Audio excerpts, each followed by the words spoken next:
tell you. She's on. Thank you, Siri, or Alexa, or whoever you are. Okay, I'll call the meeting to order. I guess let the record show all three of us are present. Although, please note that I am attending virtually, just so that we're accurate. First, I just want to thank my seatmates for allowing me to have just a board pending issue before I leave, because I think it's important for us to be able to have a conversation, because that's the one downside of being a board. We can't have any discussion outside of a meeting. And so I really didn't think it could wait. I just wanted to have a check-in with folks. We have received some both emails from citizens in response to the sheriff's June 17th Facebook post. I don't know if it was posted elsewhere as well. I know you've gotten a copy of it. Plus, I've had some staff concerns expressed to me based on the, I guess, plain language read of the sheriff's statement. And I was just hoping that we could have a discussion about, first, if the board wants to respond as a board at all, and then what the nature of that would be or should be, and then get some feedback, or at least some direction to staff, because I know there's some concerns, particularly in certain departments, namely the health department for one, as it was specifically mentioned in his statement that he put out. So I'm gonna stop there and open it up. I guess my first question would, did both of you, I'm assuming we all got a copy of the same thing, and so you've all had it, you've all seen it, you know what I'm talking about? Yes. Yeah. Okay. Okay, I guess I'll open it up then, either to comments or Are you telling me you don't have something written down like you usually do? I do not. I was going to, but I just thought no, because I really wanted to wait until I had a chance to talk to you guys. I mean, I had kind of a response, my own personal response, and I would say for me, I'll just go ahead and start. If the board chooses to not have an official response or something, that's fine. We can do that, and I will support that. I will respond personally as far as an individual commissioner, because I feel like I just have to. If I'm being frank, I found the sheriff's statement to be really concerning. I would say offensive, frankly, as far as I think he is out of his lane, as far as when I, as a commissioner, and staff that work for me as a member of the board, are really kind of facing potential arrest and detainment for doing their jobs, implementing, state statute and state law. I think that's kind of over a line for me. And I think we've danced around it in the past, or at least I have, and tried to be respectful of sheriff. I like the sheriff. I've been supportive of the sheriff, but I will say on this issue, he's just wrong. And sometimes it's time to say the emperor has no clothes on.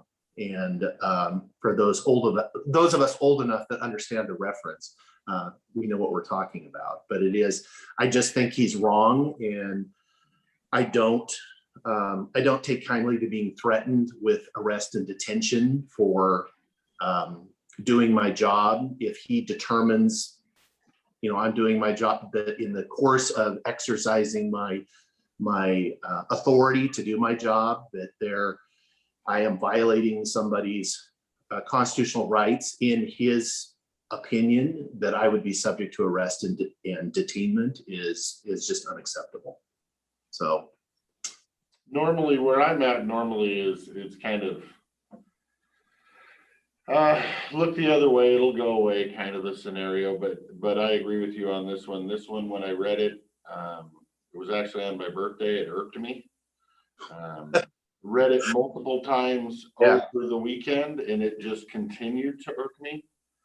I was kind of preparing my own private public statement response yesterday morning when it kind of blew up here in county. Since then, I have typed up my own individual response to it. Have not sent it out to the general public yet, but I would hope that we as a board can, I guess I'd say, come together and stand up for the rule of law and stand up for the Constitution that I think is being trampled on by misstatements. That's kind of where I'm at. I am happy to hear you both say that you're willing to make a statement. I am, of course, in agreement with this. Whenever there is threats, either the direct, perceived, or even potentially just implied, there has to be a response. When we see the response from our own staff members who have had a horrible year and are now having another horrible year, it is our duty to bring to forefront the true law, and through help with, I think, our prosecuting attorney's office. I think there is multiple things within this letter that he sent out that are disturbing. And I actually had a meeting with him to try to understand if it was him writing this or if it was coming from somewhere else. And to try to understand exactly where he's coming from. I was always raised with the belief that the legislature writes the laws, the sheriff will carry out those laws, and the court system will determine the constitutionality of them. If you try to abridge that judicial system, that is the quickest form to tyranny. And while you may feel that the legislature is creating tyranny, your response cannot be to work outside that judicial system. You have to work within it. And yes, when any of our staff feel threatened, of course, we'll always be there to have a conversation and stand in between. Okay, thank you. Well, I'm glad we seem to all be on the same page, and that was one of the reasons I really wanted to have an opportunity before I left, so I wasn't just sitting and stewing on this while I was on vacation. Frankly, I'm a little pissed to be, if I could. I know we're in open session, but that I have to deal with this, that we have to deal with this on top of everything else that we have going on. That it's, I'm not, having some kind of constitutional crisis in the county when we're being focused on this as if it is only COVID related and the response to COVID. But I did the same thing as far as I read and reread, kind of percolated on it and thought, we need to kind of step back, look at it with fresh, get a good night's sleep, read it again and see, am I reading more into this? And it's not. The more I read it, it upsets me more, because it is not, and it's not limited to healthcare and the response to COVID. That is a general statement about any bureaucrat or government official, mayor, commissioner, whoever, that is perceived by a single individual, namely the sheriff, to be violating or somebody's constitutional rights is subject to arrest and detainment. That is a chilling thing to say. That is the path to authoritarian regimes. As far as we have a system for settling our disputes when it comes to implementation of laws. It's called the courts, and I don't always agree. I implement laws all the time that I don't personally agree with. But if I have an issue with it, I always have the option to seek judicial review. And if I don't, we've all had experiences where things have gone through judicial review that we didn't particularly appreciate where the courts ended up on them. But I accept that and we move on. And you certainly we don't elect one person to be the sole supreme universal arbiter of what is constitutional and what is not. And that Or is one person that is a court to determine. exactly. So, all right, well, where do we go from here? I'm not really going to be in a place to be, frankly, I don't want to be drafting a response myself as far as at this point over the next 8 days. If you two want to work on something or come up with your own or something, I can check in and check and see, and I can add some edits or something if we feel like, because I do feel like we need to have some kind of response. And then I also wouldn't think it would be a bad idea to request a discussion with the board, with the sheriff, as far as, so I really appreciate, Jake, that you did have a conversation with sheriff. I have not, because I was also raised that way too, is that you give people an opportunity. Maybe it's a misunderstanding. Maybe we don't really understand, and to be able to communicate to the sheriff that, words matter and words have meaning. And even if they're a misperception of what you're trying to do, that doesn't change anything. That is, and if that's not what you mean, then you need to clarify exactly what you're talking about. Because the plain read is, you are over the line, and you are basically usurping people's authority too. As far as I could see, and if you read this in the, I guess, strictest interpretation, there could be impacts when we are going through the budget process. If we are exercising, or if we're funding something that the sheriff determines to be unconstitutional, are we then subject to arrest and detainment because we are performing our duty? Are we? I mean, there is so many things, and that's why I think this is super dangerous.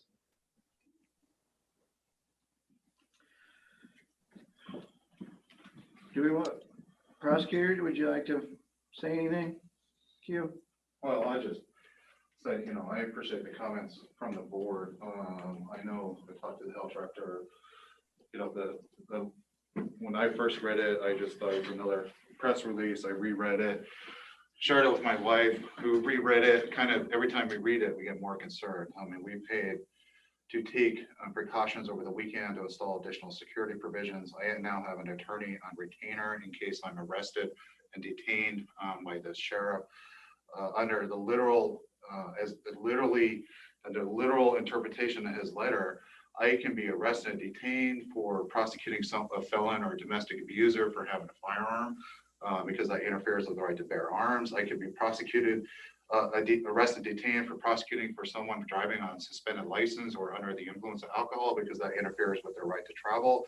I could be arrested and detained for prosecuting someone for threatening to kill somebody or inciting someone to a crime because that interferes with their right to speak their opinion. There are numerous examples of how far out, it's not even just outside the mainstream of American jurisprudence, it's on the fringe of the extreme versions of American jurisprudence. I don't take kindly to being threatened.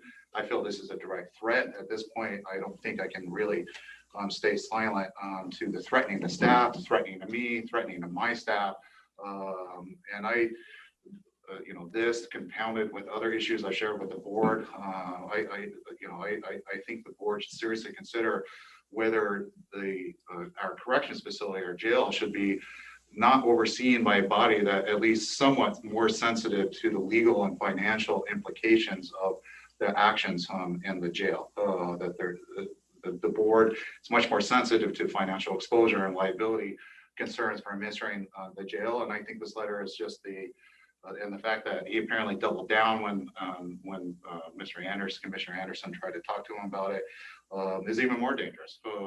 This isn't an individual that's in charge of a paramilitary organization that has not gone through thorough background checks, that is uniformed, that has provided badges and is requested to be armed.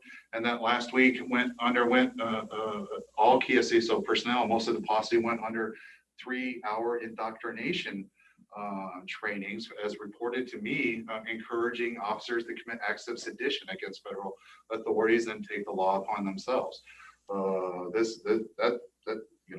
I don't take well to threats. And I've known Bob for a very long time. I've always considered him a good friend, but the threats that are too much. They're just too much. So that's what I know. I feel the same. It's gotten far greater and far more damaging as the years go on. And we have to do our part to kind of rein that in. So Thank you, Kim. Okay, so what do we do? well, we could draft a letter if you want to draft a letter. Like I said, I already did mine. I'm going to send mine out as my own because I don't want to, put my words in your mouth. But if we want to draft one as the board for all of us to agree on and sign off on, I'm fine with that as well. Okay. Yeah, that would be the course of action I would like. As far as I think there needs to be unified board response. Of course, us as individuals always have the ability, and I would encourage, if you got something drafted that's yours alone, absolutely do that. Well, I mean, if you're interested, you haven't seen mine, we can always send it to you. If you want to just take mine and tweak it as a board response, that's fine too. I don't care. Okay. Jake, what do you think about that? Yeah, I think if Dan sends you his or through Lee, and you take a look at it and say, if this is kind of along the lines that you want to start with, that gives Dan and I something to work on for drafting. And if you're like, it doesn't have the tone, then we'll start more towards the we from the me. You can't do that.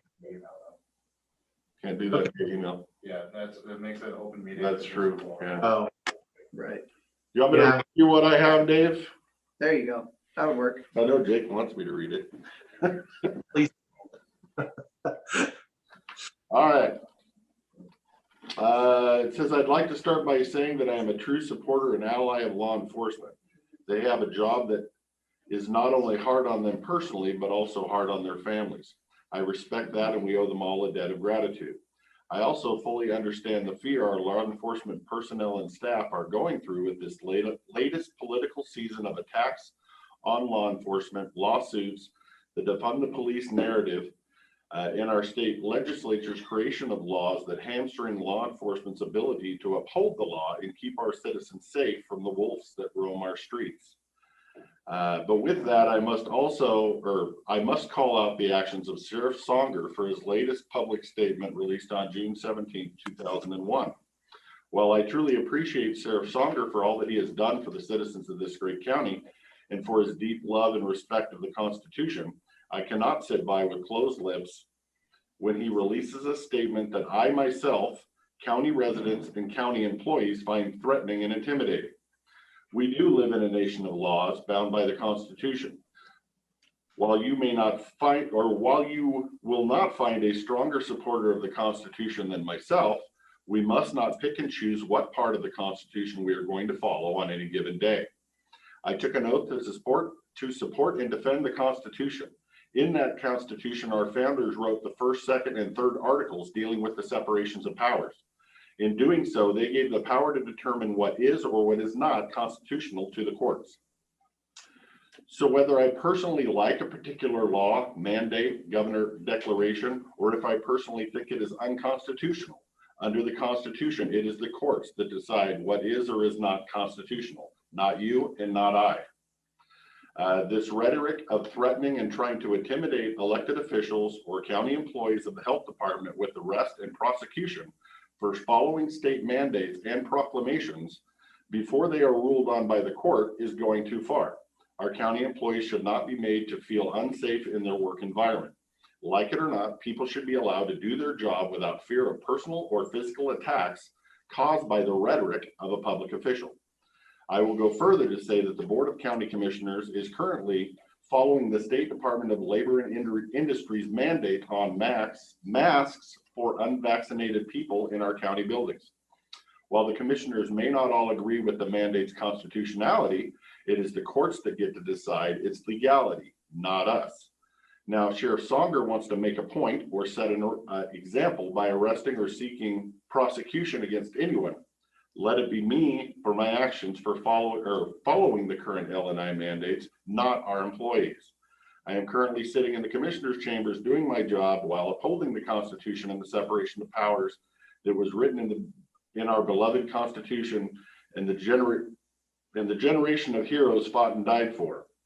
Until then, I hope that cooler heads can prevail and that we can all lighten up on the political rhetoric and public grandstanding and work together to better serve our people.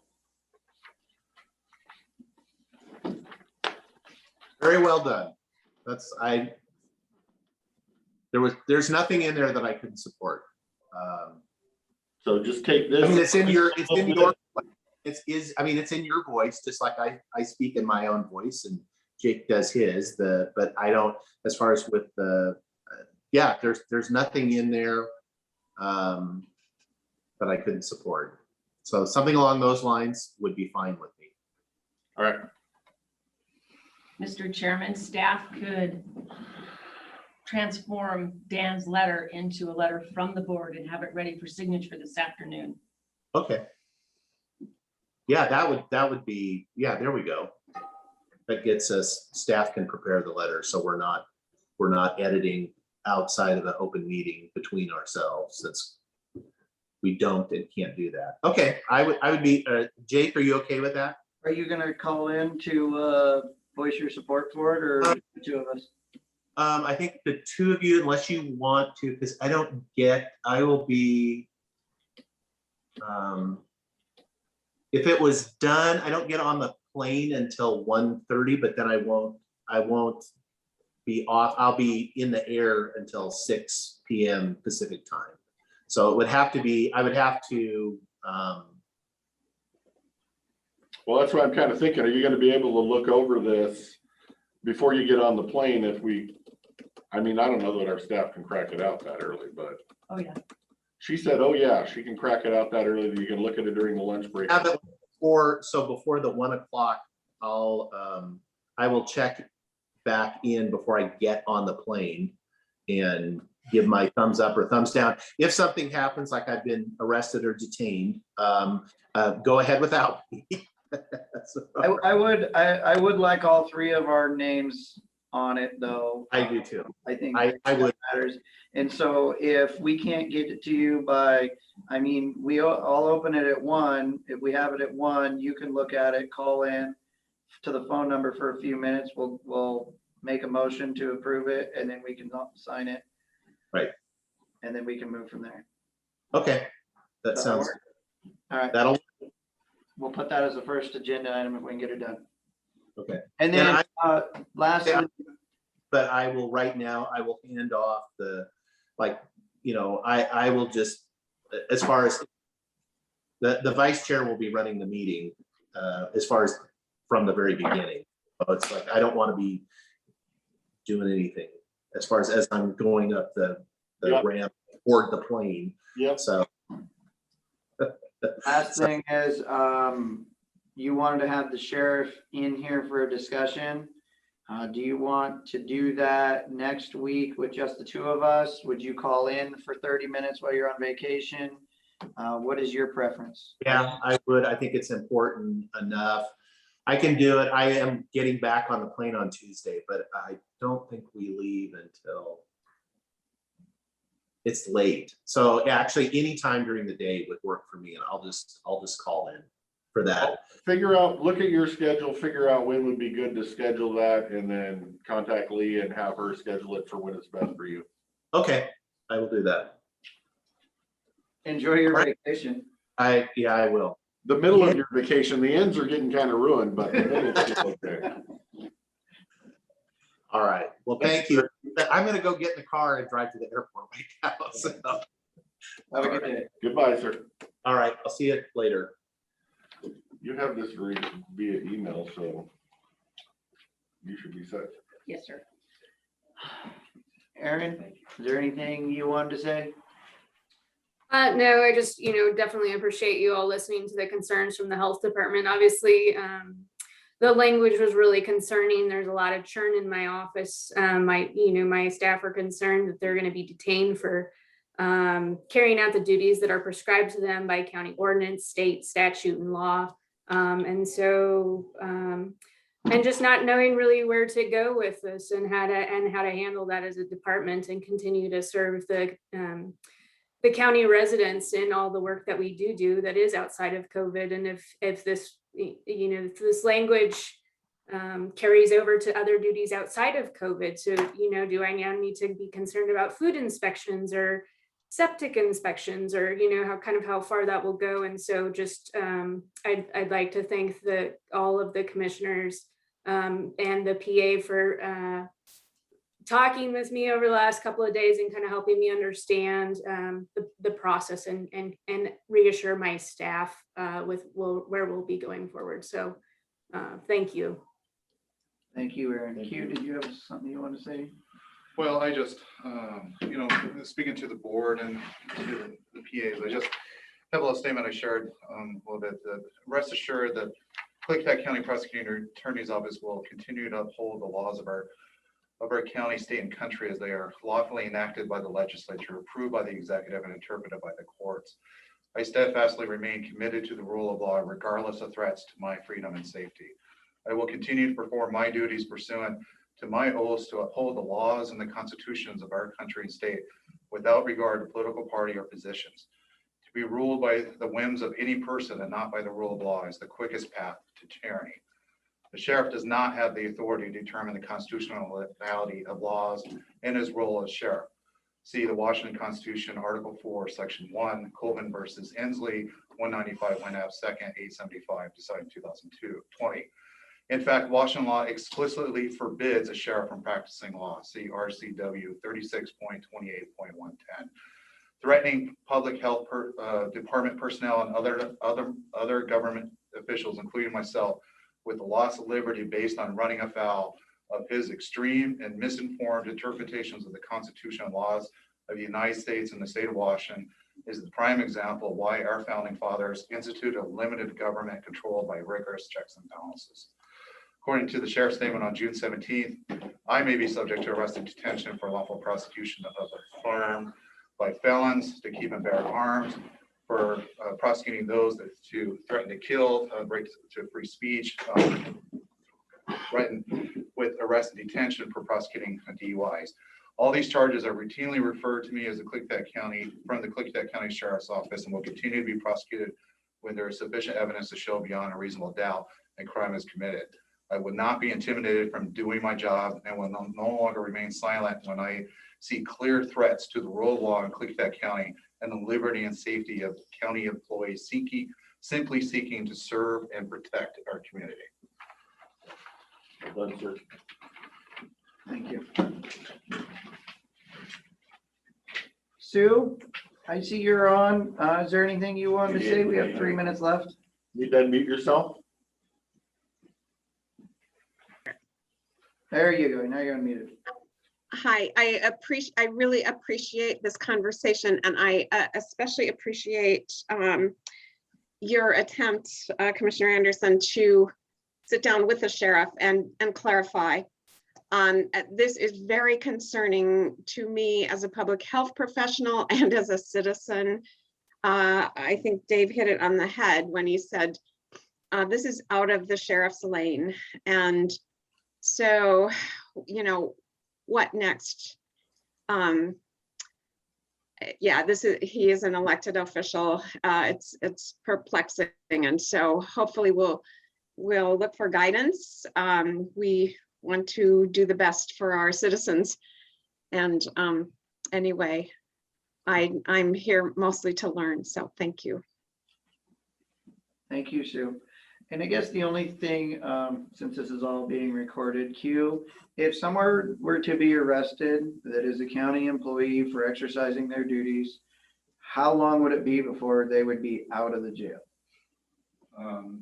Potentially until they're seen by a magistrate. I don't know if my directive to release them immediately would be honored or not. So there's an obligation to make them available on the next judicial day to the magistrate in charge. Okay. Thank you. Dan, do you have anything else?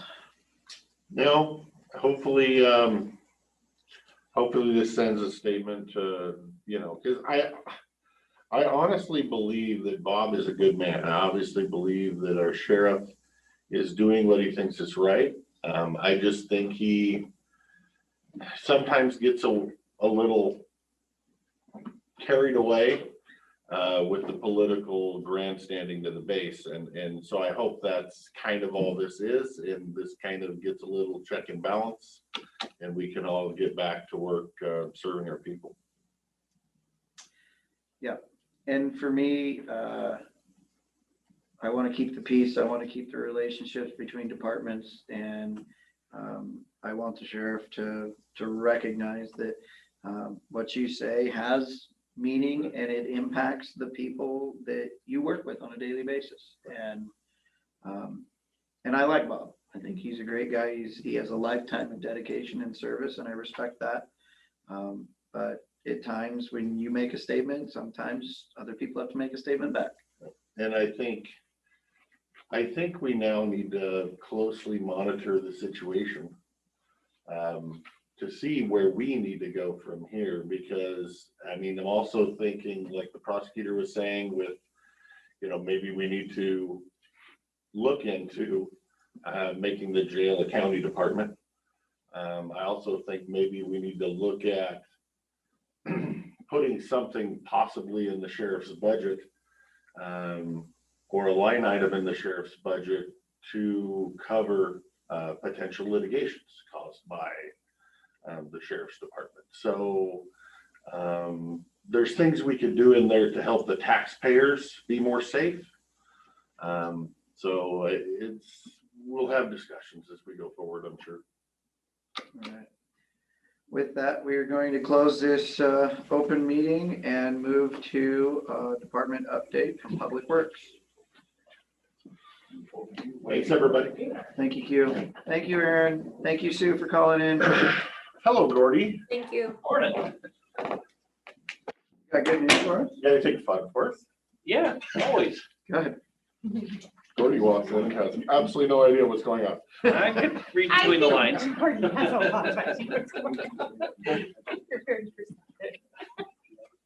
You're making that a separate one? No, I didn't see the button Oh, and I thought it went off. So I was double checking. You call me on the weekend. You know me. I know. There's no such thing. Morning. sure. Oh, Lake Road. What? Lake.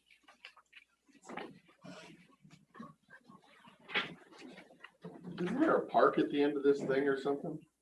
Am I thinking of the right place? Yeah, there's lake access on DNR's property there. Lake, yeah. Used to. Yeah. Used to Plus be, one. yeah. That's what I've heard. I know. Can we change Northwestern Lake Road? River Road? River Road. Like 7 River Rainbow Road? River Road. Yeah, it can be changed. All right, whenever you're ready, gentlemen. Okay, a couple items on the consent agenda, and they have to do with the bid of the Roosevelt grade road overlay. That went out advertised, and we received 3 bids. And we've been reviewing those, and WashDOT has been reviewing those bids. And there were some errors on the low bidder's bid that would cause them to be disqualified. And so the best course of action that we see, which we're allowed to do, is to reject all bids and rebid the whole project. So Are these just clerical errors or mathematical? that's a mathematical error that changed the, there are a couple of requirements. So you're a low bidder, but there's also, it's conditioned on you getting a percentage of disadvantaged business work out there. And if you fail to meet the one, you're disqualified. And it was, the math error made it like that close. Yeah. And so it's, So your thinking is we're gonna resubmit this to bid, probably all three of these are gonna bid again, and Yes. Yes. I can't see them not all bidding again. So it's the best course of action for us. now they all kind of know what the bids are. Yeah. Well, Yeah. there might be more bidders. There might be, Right, there We might might have to be. do this more often. yeah. So don't like to do this, but it's, It's not gonna change the time frame. yeah, It it'll, will. It'll pick it back. it'll push it out farther, but I don't think that was a problem anyway for the bidders. They're all, some of them are, well, they're here, they either have work or they don't, or, and later than the season generally will work for them as well. Since we can pave, hot mix pave in that end of the county till fairly late in the year. Okay. So it should be, work just fine. Go ahead. All right, so that's both of those. One is the re-advertisement and the other one is to reject all bids. Right. We have one pay estimate, and that's for Stripe Right for $102,488. On the construction side, our striper's still working. They're on the west side today. They committed to striping Alderdale Road, the one we just chip sealed. So that'll be good to get some striping out there instead of the temporary tabs before they leave, and they'll come back at the end of the summer after we're finished chip sealing everything new. Roosevelt Drainage Repair Project. 11 of the 14 drains are completed, so they're chipping away fairly quickly at that project. And then our edge line and sign projects that are grant funded through the federal government. Those are, one is moving forward. The striping, the signing is delayed because of materials. One other thing on our striping, so we've kind of ran into this one. Jeff and I first got here, waterborne paint was kind of this transition for striping, and the technology wasn't really good. The paint didn't wear very well throughout the year. And so we went back to using low VOC because it was really good. And, but now there are more limited amounts available because they've, pretty much got dialed in the waterborne paint, and it lasts much better and is a higher quality than it used to be. Does And it now last as pretty long? much, what's that? Does it last as long? I don't know. Probably debatable. Yeah. In our environment, our wet environment, like on the west side, you see it lasting longer on the east side. Yeah, I think one of the things that we have seen with all of our paints is we use a lot of sand in the winter. And so we grind that stuff pretty well. And the low VOC has lasted, on most of our roads. Roosevelt grade, I don't know that we'll have anything that'll work well there. But the waterborne is really improved. And now we're struggling with our shortages. We're not able to get paint because there's only a couple places that will make it, because not very many people use it.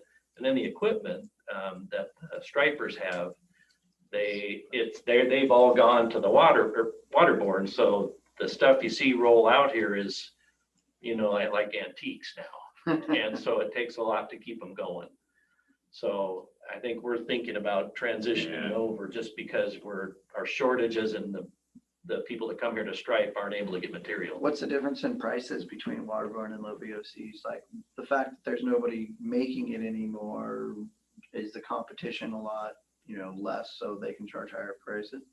Yeah, because they can't. So there used to be a plant in California that could make it, but now they can't make it. So I think there are fewer people that make the low VOC and lots more people that make the waterborne. So the price and the demand is there. So I don't know what the exact dollar figures are. I don't think it's that much difference, because essentially one company has the monopoly anyway. It's just different factories. Right.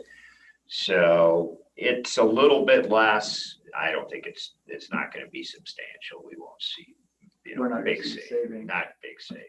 As long as we're, not seeing savings, but we're only getting half as long. Yeah. Yeah. Yeah. And that's why we kept going with the Right. low VOC, because it was just better. So All right. that's what we're Yeah. thinking about here.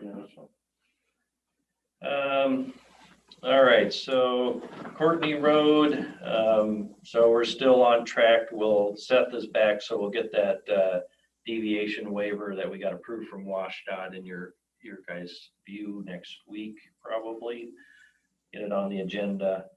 That's the last piece that we have for that. Let's see. Guardrail repair project is moving toward construction now. Maintenance projects, Bickleton crew is patching Bickleton Highway now.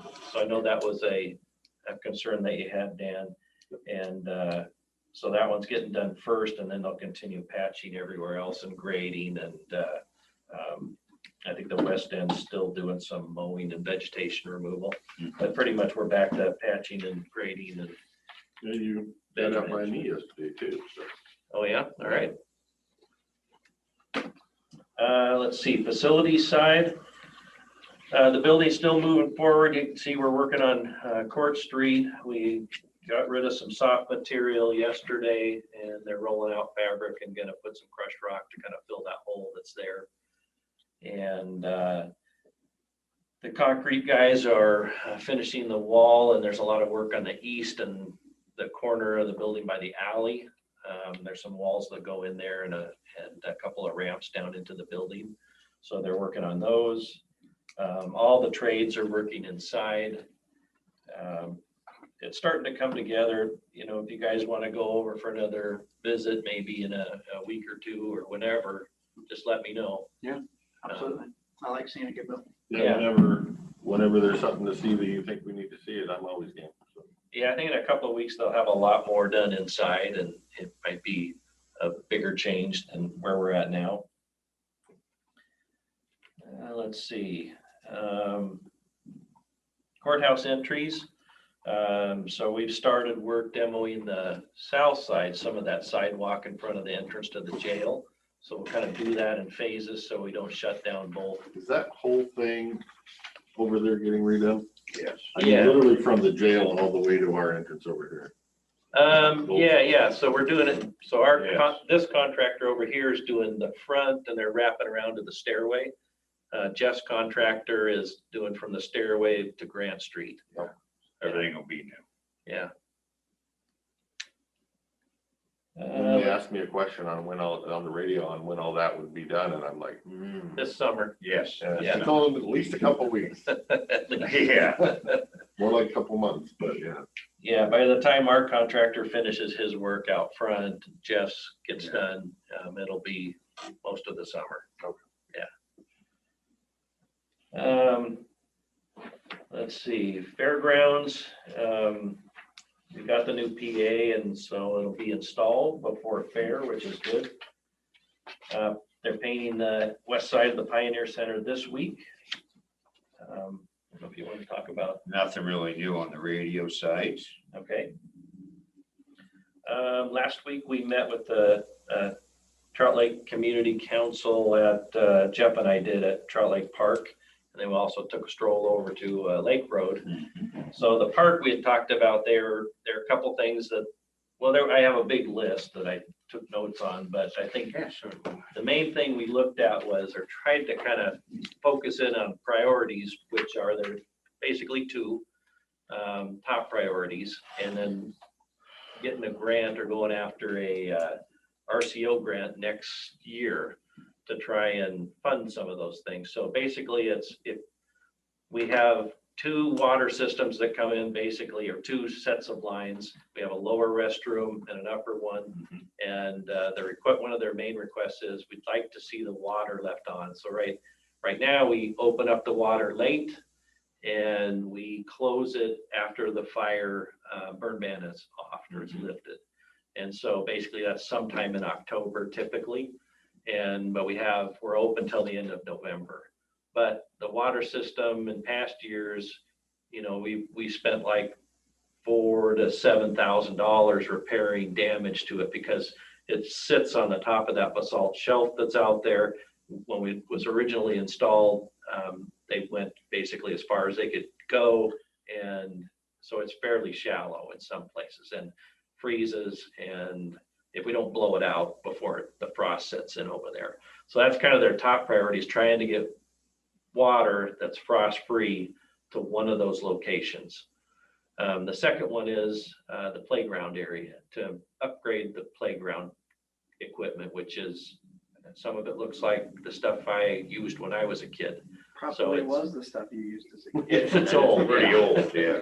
Yeah, so I think that's, we will probably cost those out throughout the year and then kind of figure out which one would score the best. Mhm. And then that's the one that we would propose. And then we'd also have to look at, some of those grants are 50% match and some of them are 25. So we'll kind of see What what. do you think it would cost to hammer in through there? I mean, that is a rocky. I think I can't remember, I estimated it, because I put it forth as a project, but I can't remember. I want to say it might be 100 to 200 grand. It's not cheap. It's not cheap. And that's that's not to do the whole park. That's to do the upper or the lower, mainly the upper. Yeah, because Turn it into a rock pit. yeah, because some of that's only 8 inches below ground. Oh, yeah, yeah. And then it's, like, oh, you're familiar with the area. Oh, yeah. No, I went up and looked at it. And it's just solid basalt. Then you're hammering down to about 42 inches. Would it be, I mean, where it's at, you can dig it up and put it 8 inches. Would it be cheaper just to put it in insulation and put a heat tape down thing to give you 2 months worth? I don't know. I don't know. That's, I mean, it's, Something to look at. you could do it. I mean, 200 grand for hammering through that, dear Lord. Yeah, it's hard work. yeah. Oh, yeah. Time And it's consuming. loud, and then you're gonna get complaints when you're Yeah. hammering for all that time going through there. Yeah, this will be day after day. Tick, tick, tick, tick, tick, Uh-huh. tick, tick, tick, tick. Yeah. So, All right. but we'll look at both of those. And then they have other ones, and I'll put a list together of all the items we talked about. How much do we make off of that thing a year? We lose, Yeah. No, how much About- does it gross? Not on, how much does it net? we gross, I think it's about, I want to say, I don't know off the top of my head. I'm gonna guess 30, but it'd be better if I. 30,000? over. Yes, probably. Wow. Well, that's but the expenses usually exceed that. Oh, I know so- that, but Yeah. I was just surprised that it brings in that much. Yeah, it's between 20 and 30, Okay, somewhere in there. so it's pretty full in the summertime then, huh? Yeah, so we get shower, money for showers, Yeah, we get we the do camp well. fees and the dump fees. Right. And so, it's, And we pay the caretaker 2 grand a month? yeah, Yes. yeah. So it's still, so with all that expense and kind of the way we've kind of shaped it to manage it after all the different things we've tried, it seems to be that if you have somebody there, it's just better service and it doesn't cost you anymore. And if you don't have anybody Yeah. and you just, have somebody there to work on the honor system, which it really still is. But there's somebody there to help people and take care of things. And it's just And tell them to put out their campfire. that too. Yeah. Yeah. So, No, I just wondered, I know okay, it's a cost. We always know it's a Yeah. cost, but it's a public service. yeah, I'll give you a spreadsheet because It's a big we've been cost. tracking it Yeah. for about 10 years. Well, we've been tracking it forever. So but I have a 10-year spreadsheet that I can give you. All right. Okay, Lake Road. So I handed out this sheet here. So at one of the past meetings that we attended, they asked for a speed limit reduction and some signs, more signs to be put on Lake Road to make it clear it's a dead end and for people not to travel past a certain point because there really isn't a good turnaround. So we went back through and you'll be seeing this road for speed limit reduction as well as some others. But it's currently posted at 35, but basically it can be reduced to a 25, which the community would like to see. All of the community? Everybody I've heard from, Yeah. and we'll have a hearing, and so everybody will have a chance to weigh in on it. But we went out there and it was really busy. It People is, going yeah. down, people from out of the area, people from town, just going there to see where the lake is, Trout Lake, you know, and so it's a high trafficked area. DNR, who is the property owner at the end, which is the water access,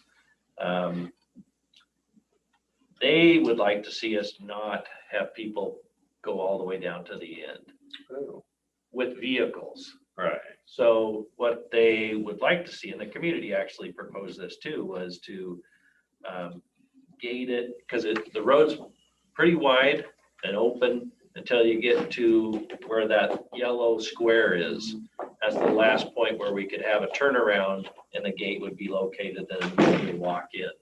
And it's, I don't know, a quarter mile. Yeah, 103 feet. I just worked out. is this Yeah. back resident literally live back there or? No, they have, their access is basically off where that yellow square is. Yeah. there's a Oh, road. oh, that little Yeah, road right there, yeah. okay. Yeah. So getting that off isn't gonna affect them back there. No, it just DNR's access, which is the wildlife or the refuge, or I don't know, wildlife conservation property that they have. And then there's some trails that go back to Elk Meadows campground. A lot of people put in kayaks or rafts here and then float down to I think it's Trout Lake. What are your little blue dotted lines on here? Is that a topography or something? I think that describes the water features. Where the water Yeah, is that's the supposed to water be. feature. Somebody mapped it. Yeah, that's. the Because it's water. it's pretty marshy out through there Mhm. where the lake used to be. Yeah, if DNR's in favor of it and the residents are in favor of it, then I'm in favor of it.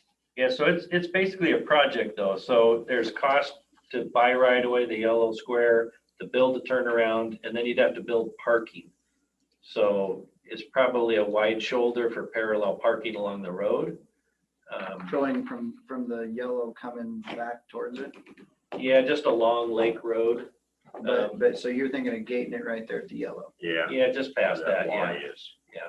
just past the Y. What kind of costs are you thinking? We haven't costed it out, but it's probably a small project under, I don't know. We gotta buy some right away. Yeah, We can ballpark. it. I'm okay with it. Yeah, probably. 75 to 100, somewhere in there. Oh, my goodness. I've got some gonna be high because I'd rather be high Yeah. now. I'm learning his trait, so. Yeah. Have you talked to Ron and maybe try pushing that parking a little closer? No, I'm just yeah, so thinking- Ron has that property, both sides of the Yeah. road there where the turnaround is. And we would approach him to see if he's interested in, No, the stuff to the south is David Labby. Where this part is Labby, this is Ron's. I thought Ron was on both sides. No, Ron owns this one and that one. Mm, Okay, Okay, Yeah, and then he owns this one, but he doesn't own this one. okay. okay. So we'd have to buy that, and then if we could get parking on to the north on Ron's fairly wide area. Yeah, I think you might get a little bit of kickback on 900 feet of taking your, rafts or where kayak. before Yeah, you where- would drive up there, drop your rafts off, take Yes. one car back to the bottom, I don't know. To the bottom, they literally float in the river through there. Yeah, they Yeah. float from there all the way down to the station. Oh, Yeah, it's a beautiful little float. Yeah, That's what they were saying. Cold, but beautiful. yeah, they said that too, that there'd be some pushback. We kind of putting it off on the community to get their letter for the ask too. Yeah, so DNR and the community council would have to put something together to request this.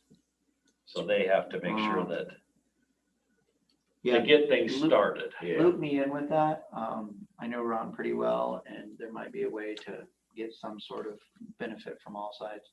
Yeah. Okay, Maybe reduce the cost a little bit.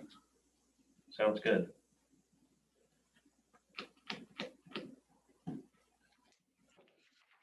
All right. Have you put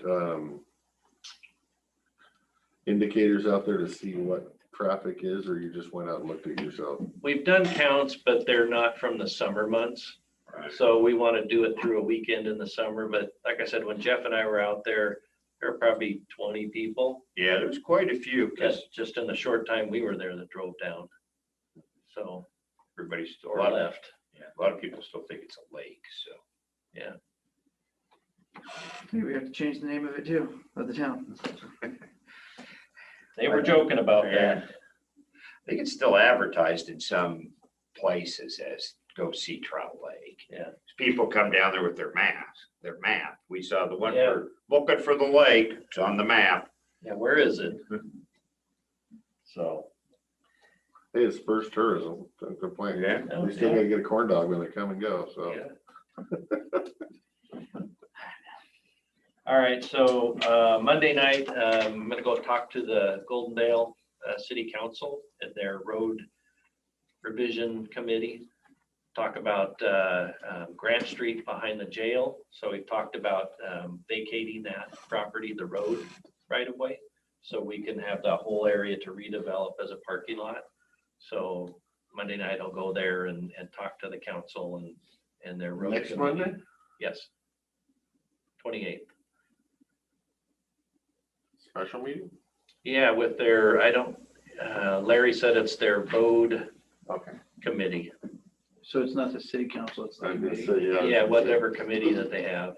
I don't know who it's composed of. And then, go ahead, last item. Last item is, we'd like to start shooting archery at the gun range. We've set up the targets. I'd like to follow up with the SOPs. I want to have a little more time to read through them. They've been drafted, but we'd like to start because we're getting a lot of people asking if they could start shooting archery. Are you planning on doing this in the actual Now, gun range or over on the side area? over on the side where you come in and you got the parking lot right there, it would just be was directly south of that parking lot. So Which there's, direction would they be shooting? they would be shooting to the west. You have that, you still have the berm from the 300-yard range. Right. There's a backstop. And so, and they have cameras and they'll have somebody out there keeping an eye on. Sounds great. So they're gonna do like archery competition in there or just target shooting? Just target Just shooting show up? target shooting for the time being, yes, is what it would be. It'd be $5 a shooter. Since, we don't have anywhere near the dollars outlay that we do into the other Right. range. No, good, that's a good deal. Okay, thank you. All right. Thank you, gentlemen. Thank you. Just getting Yeah. shorter and shorter. Yeah, we finished on time. Yeah. Good luck. All right. On Tuesday, on Monday. Yeah, I think it'll go well. The city's been really good to work with and, I haven't heard of any hiccups, so. no, I've invited the council and if they wanted to come look at the building, I know people are curious and asking questions, so I said, well, come on over, we'll take you on a tour. Anybody that wants to go, so. But, Well, if they end up taking you up on it, let me know and I'll go with you. okay, sounds good. Now that I know where my hard hat is. Did you lose another hard hat? Oh, it's right where I left it. Thank you. Thank you. Thank Thanks, you. guys. Jeff, you have something? I see you're not on the agenda. You're with him? I'm with Rob. All right. Got his back. You're the security? He got my back now. Oh. Come on up, you guys. Morning, Commissioners. Good morning.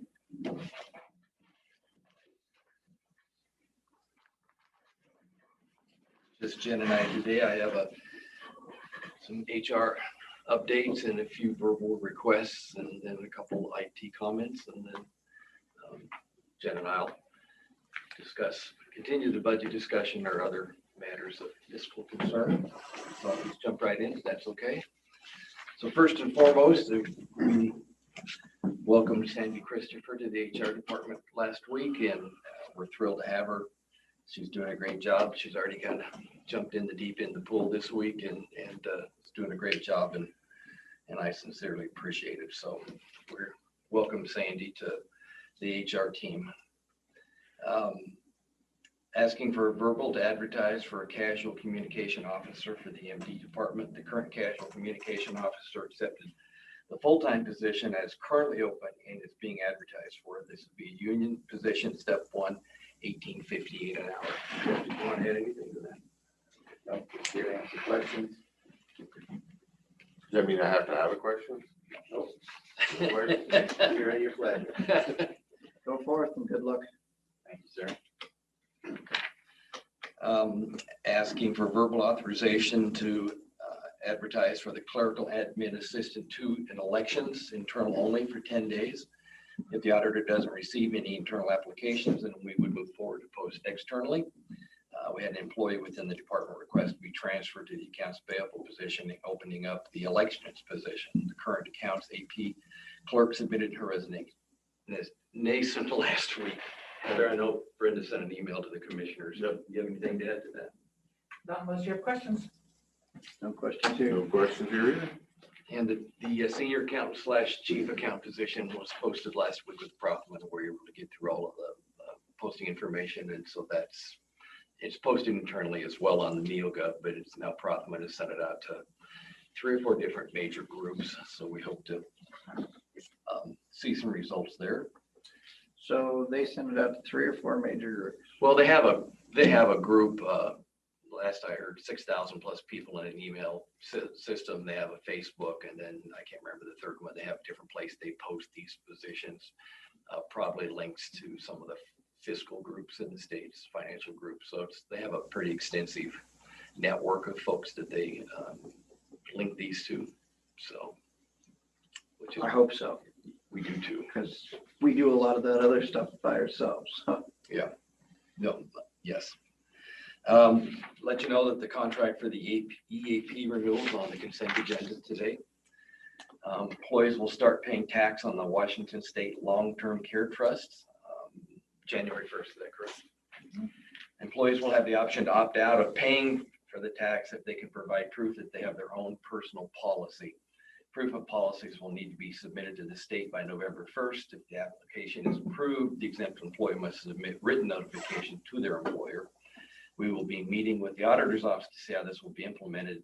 We'll have more information next Tuesday for you. I know there was discussion from one employee about is the county considering a group policy that employees could access, and at least at this point we don't have any plans to do that. We wouldn't contribute towards it. It would be payroll deduction, which creates work on the auditor's office. So we haven't had any discussions about that. Employees can go out on the open market and buy these plans if they choose. So at least at this point, we don't have any plans to bring forward a group benefit. And PEB isn't offering one either. Typically, they get ahead of these things, but we haven't heard any word that they're offering something as part of this benefit package that we're part of. Anything to add to that, Heather? No. Okay. Summer intern job postings. We have 7 jobs available within 5 departments, 5 jobs in Goldendale, 2 jobs in White Salmon. First review is later this week. Solid Waste has 2 jobs, 1 in Goldendale, 1 in White Salmon. Public Health has 2 jobs, 1 in Goldendale, 1 in White Salmon. Adult Probation, 1 in Goldendale. Planning Department, 1 in Goldendale. And Emergency Management, 1 in Goldendale. So you are doing one. Yes. I thought you were saying you weren't going to have time this year. Didn't think you were. Correct. My lead communications officer came to me with a different idea of how to use that person. And I agreed with that idea. Perfect. Great. Go forward with that. So It helps a little Have you bit. received any applications? Yes. should not be on the emergency management side. I don't know. I don't want dispatch side. I think Casey told me. Sorry, I missed the question. Um, I was for help. Sorry. Columbia Gorge Airport update, Commissioner Anderson and I are continuing to work on that process. Nothing to report to the commissioners today on my part, but Commissioner Anderson, I did he updated me this morning on some things, so we'll keep the commissioners informed as that moves forward. The salary study that you authorized and funded, we had our first meeting with them last week, and they're putting together a timeline and an email that we'll send out to all employees, and then potential timeline of the study so employees know where, what's happening, throughout the next 8 to 10 weeks. When are we gonna have I guess I would say an answer to that to see if this could be a budget hit or whatnot? And the goal we stated with them is the end date would be the first week of October so that we could get that into the budget process. So we started on time. It's a lot of work, but they're still hopeful that we can. They say they're having difficulty getting information from the state for some reason. From other counties, we'll have to help with that. Everybody's busy with all the COVID, so it's a tremendous amount of information that we ask our partners for. So, but we'll assist with that when we can. So our intent is to get it so if you approve it, you could consider including it in this year's budget if you chose. The AWC, the Association of Washington City Salary Survey is a big part of that, and we participate and we use that for the 5 bargaining units that we'll be negotiating starting in August. And we've completed our portion of that by the deadline. So just to keep you updated on that. So that's it for HR, unless there's any questions about HR related before I jump into some IT stuff. Yeah. No, I'm good. Couple things I mentioned before, I think our last update, we're on the calendar for November to receive the no cost upgrade to our website. We did that. We just put a placeholder because they're so far out. We're still working with them to see what that looks like and what that is. It's basically everything but migration of information. It's not that extreme, but it potentially would be a whole new look to the website. It's a substantial upgrade. And we'll have a lot of input of what that looks like. So just like, we are on the calendar for November as a placeholder. There is no cost to that. And I did mention to Commissioner Christopher the other day that it was nice. I had an IT employee approach me out on the sidewalk saying, I heard you guys were thinking of trying to find somebody to deal with the web, webmaster, so to speak. She said, I'd be interested in doing that. A good relationship with Civic Plus. I'd be willing to take on those duties. She says, why spend the money when we can do it in the IT department? So we're working with Jeff on that, but I was pleased to have an employee come forward and say that, hey, I can do that, and I'm qualified to do that. And I'm interested in doing that. I'm pleased that we have an employee willing to jump on a situation like that, but I'm also pleased because to me, it's absolutely imperative. They did a training last week that I looked over the shoulder and watched, and I think our departments that need it the most weren't even on the training, but the rest of them were thoroughly confused. They don't do it often enough. It's not going to get used. We have to have somebody that's going to do it, and to not have to pay a webmaster $120,000 or some crazy number is very encouraging to me. So as Jeff and I, we had a chance to thoroughly talk about it. I mean, departments would be and should be still responsible for their content, but I've been told by a number of departments, sometimes they only change something once a year. There's things that have to get done, and then they tend to forget how to do it, or the person who knew how to do it's left. So having an in-house person that can be that resource for those things that. I think there's still going to be departments like Gibby might want to continue to do hers. Oh, sure. She enjoys it. This would be a resource. For the ones that don't. Exactly. They need a little help, but I think when we do upgrade the website, we'll probably end up adding more information on it. So our staff person, if we so choose that, might be a little busier at that, but after that, I don't think they're going to be that busy on it. They'll just be facilitating updates. So I see why you'd be still hiding your mask. Because you can still see hey, it. if you don't want to do the website, that's fine. I thought you enjoyed it. I just think there's a lot of tools that can be utilized that are not being utilized. Right. Agreed. Moving on. I think the website itself is a great tool for efficiency and for information, and we just have to. Oh, I'm sure it can do much more than we currently have it doing. Yeah, I agree.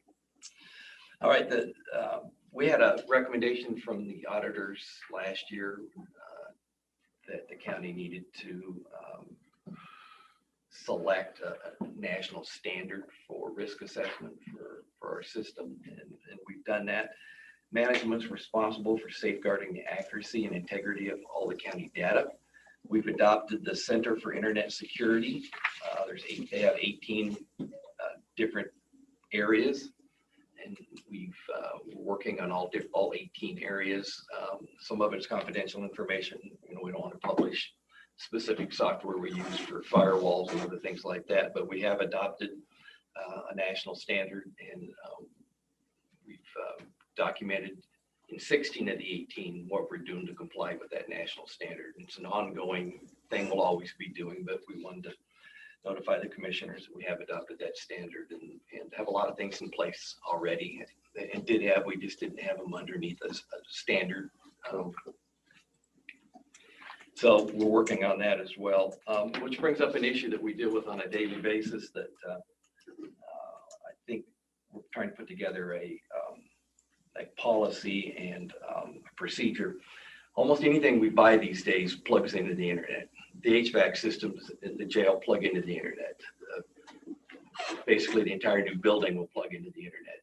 The electronic curtains can plug into the internet. The AV system will be connected to the internet. All of this needs upgrading and monitoring, and all of it provides a security risk because each one of those pokes a hole in our security.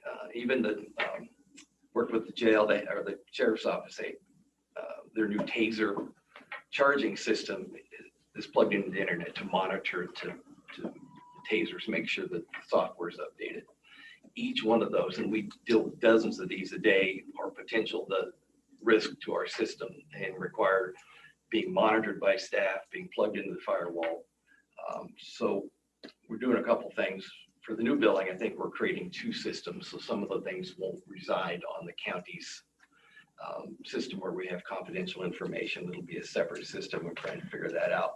What we're going to try to do is put together a checklist that has levels of security risks. So when somebody says, hey, I want to buy this and it needs to plug into the internet, then we'll do a risk assessment on that item. A lot of that stuff is on the internet. A lot of that stuff is within Jeff's association of the risk factors.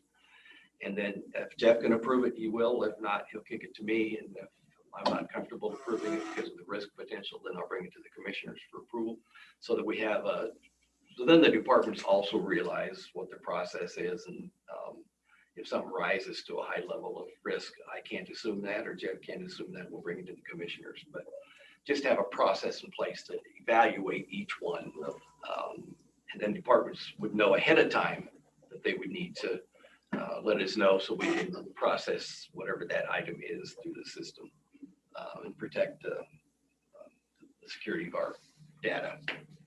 At least one county in the state was completely shut down when they had an incursion into their security system. And the news is full of folks looking to get into other people's systems. And so we're working on that currently. We'll bring that forward to you just so you can see it once we get it, and we get it in a draft form. So I think that's for IT. Any questions for IT? All right, I'm going to kick it over to Jan, and we'll end with fiscal services. Good morning. Just a couple updates regarding the American Rescue Plan. Our contract was submitted on May 26th. As of today, I am not seeing that we received the first tranche. Is that accurate? We have, yep. Oh, we have received it. Perfect. Then this morning I was on a webinar with Treasury. On the 17th, they issued new guidance for the reporting and the counting of these funds. I just gave it to Heather what that is. Treasury has set up a specific set of expense categories that we're required to report and account within. So I'll leave that up to the auditor's office to figure out how to make that work within our financial system. Merry Christmas. Still thank us. Yeah. So other than that, Nothing really new. It did look, there's some verbiage on the FAQs that there's potential to have financial software be considered as COVID mitigation activities. So, I mean, they say enhancement of public health data systems. You know, WFAO had said that's quite possible that that could be software updates the county as a whole. So we'll just keep watching on how that transpires. It would be easier for it to fall under that bucket than to try and do the lost revenue situation. Any questions on that? Encouraging.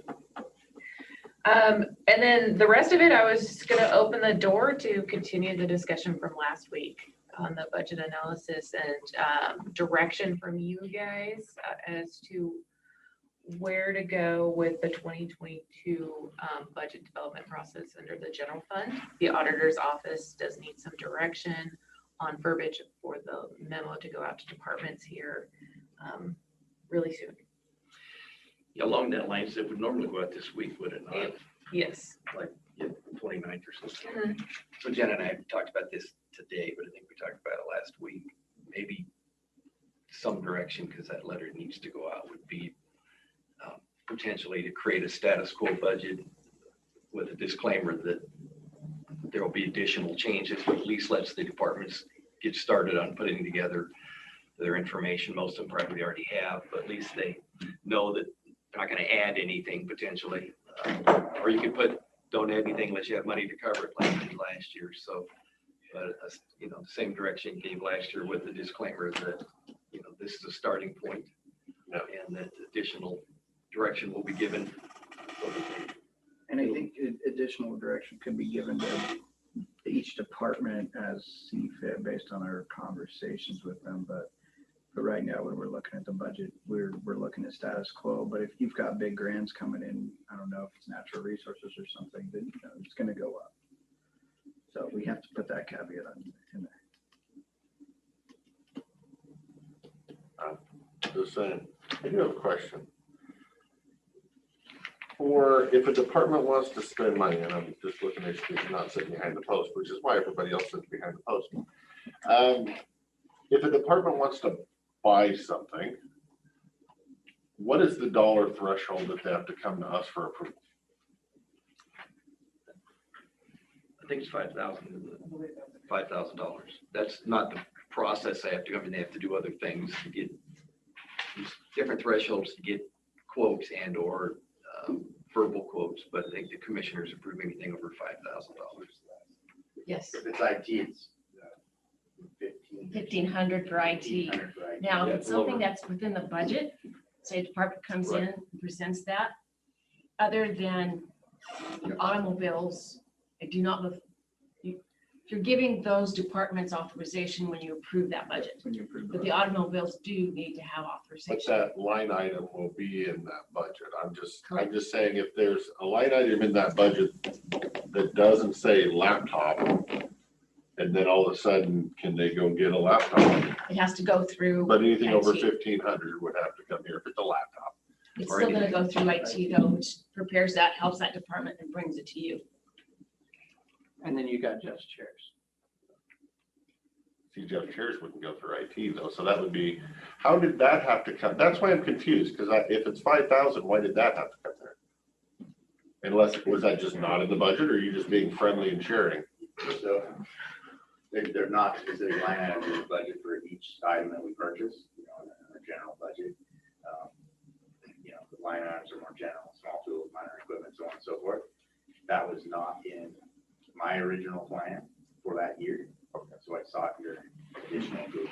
That's what, and that's a discretionary. Right, I guess that was kind of my question. Is there can some of these departments have a kind of a budget that has a little discretionary fund over here that they're not using and usually don't use, but they want to keep that in case they want something over here without having to get approval on it or upgrade a budget? Because when I look at the budgets, it's just, it seems like some of the departments, there's just a big chunk that they just never use, you know, 13-15% year over year. And I'm just kind of curious why it's there. I kind of like true math, as true as possible. As close as possible as we can get to actual revenue numbers, and as close as possible as we can get to actual expenditure numbers. Well, I think, that's a loaded It's a big question. ask for that, yeah. I think, I can speak to my department, like in the radio system. I have the built-in annual preventative maintenance for different contractors, 3 of them. But then there are unexpected, spontaneous, and sometimes emergent repairs and maintenance that have to come up. So we build a certain percentage into that maintenance line in our budget to account for those things. So we don't have to come back for a supplemental unless it's constantly larger. I'm not aware of any department that knowingly builds in a contingency plan. I think we're going to be providing better historical information to departments, and there may be times where a line item is budgeted year after year after year, not spent. Maybe it's for small tools repair or something. And the flip of that is if you don't have that in there and a $500 repair comes up, then they got to either find it somewhere else in their budget or come get a supplemental. So, and we historically spend 95% of the overall. Yeah.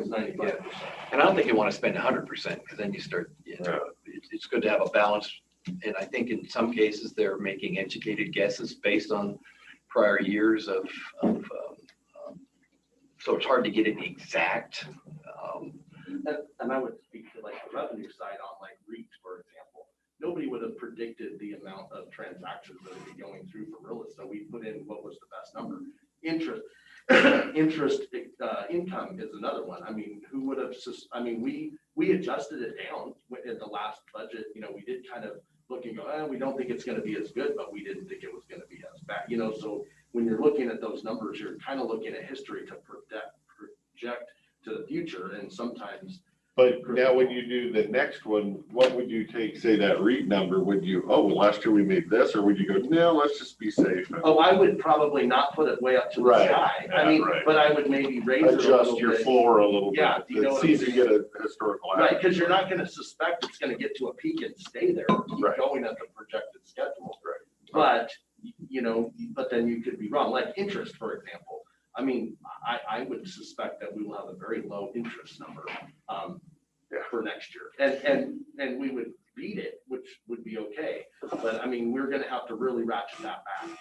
And I think that's one of the beauties of the course, Jen. No, thank you, Greg. That's important. Thank you. Like the general fund information she gave you by department, departments are going to have a new format to see the 3, 5, 10-year history of their budgets. And I think it's assumed and expected that with 2 new commissioners, the budget discussions are going to be lengthier, and you may ask those questions about, well, I see you budgeted this and don't spend it, and there may be a good answer. I'm assuming there's a good answer. I hope there's a good answer. But is there? I was going to say that I would put that also in your little letter to let everybody know, the status quo or whatever. But also that because there are 2 new commissioners, they may get. We may dive deeper than they've ever had to dive before, and to be prepared for that. Well, I think you have the answers to explain their math. We've talked about that at the finance committee as well, and Jen and I, as part of the budget process, that we need to build in, and we need to build in much more time. 10 minutes isn't enough time to cover some of these departments. Maybe it is a couple years from now when Part of that is as these people come in here, they're going to have to. I can't speak for Jake, but they're also going to have to educate me. So. Were you okay with us drafting a letter? We can work with Heather. I think Brenda's out for a few days for your email that would go out on your behalf, but we would draft it based on what we've heard and then have you 2 look at it because Commissioner Sauter won't be back in time to get this letter out. Is that okay? Heather, is that right? Okay. Perfect. Thank you for that. So yes, to all your questions, I think we need to look at all of that and provide them the information if they don't already have it to look at that. I know Greg's done a great job getting the revenue information out, the cash balances and those kind of things so that they can monitor that and track that as well on the revenue side. So it's already started. Once this letter goes out, then, the the bell goes off and we're in the process. Phase 1 packets have already been delivered to my office, which I will be going through this week, and any building requests, facility requests, and IT requests will be sent off to Public Works and IT. And then this letter will go out, and then phase 2 will start. And the departments are well aware the discussions are starting and paying attention. I mean, the potentially revisiting the allocation of landfill funds, looking at other things, you know. We're gonna Do you have, I'm sorry to interrupt you. Do you have an idea or an understanding? Dave was talking about, I guess I would say redistribution, wrong word, but of the funds we give to Public Works for roads and reallocating those here. Do you have an understanding of that, or should I be waiting and learning that from Dave? Can't speak for Commissioner Sauter. I think what he was alluding to is all the money that you distribute from the landfill is discretionary. Some of it has hooks and ties, and you know, it's connected potentially to grant matching and other things. And I think he was just making reference that the money that you allocate for Public Works, like other departments, senior services, I think he's mentioned that. He mentioned last year during the budget bill that senior services, and he was, in his words, on notice that their allocations, Public Works has been flat, senior services has been growing up. It's not an opinion, right? But I think he was just putting everybody on notice. Yeah, I can't speak for him, but it's discretionary, and that whether it's a good idea or not, or has connections or unintended consequences, that would be for Gordy to present to you, and when that time comes, so that you're fully informed on the implications of doing so or not doing so. But the general fund needs either expense relief or revenue support, probably both. So. We know Dave's not here today. Commissioner Sauter, any other? It was a big thing to get some direction on the letter so we can at least get the process started. Is there any other thoughts that you want to share, or Questions that you have? I want departments to know what you're thinking, or just, I think Something we have. else you want me to dive into after looking at that analysis report? No, I want you to bring me good news. Bring you what? Good news. She might next year. I'm all doom and gloom this year. Yeah, this year it survived. No, But then again, you know, we did just get, what, 2.2 million deposited into the account? 2.1 million. It's not as yeah, doom. but that's, If you call that real money. Whoa now. it needs to go other places and not just fixing a hole. And as a reminder, it can't fix our hole. Well, and one of the things you Fully legally can't fix our hole.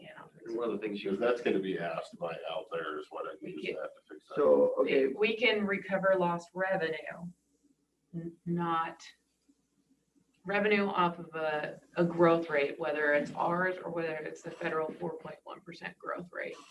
Whichever one is bigger, we can recover that and then use to some parameters of general government services.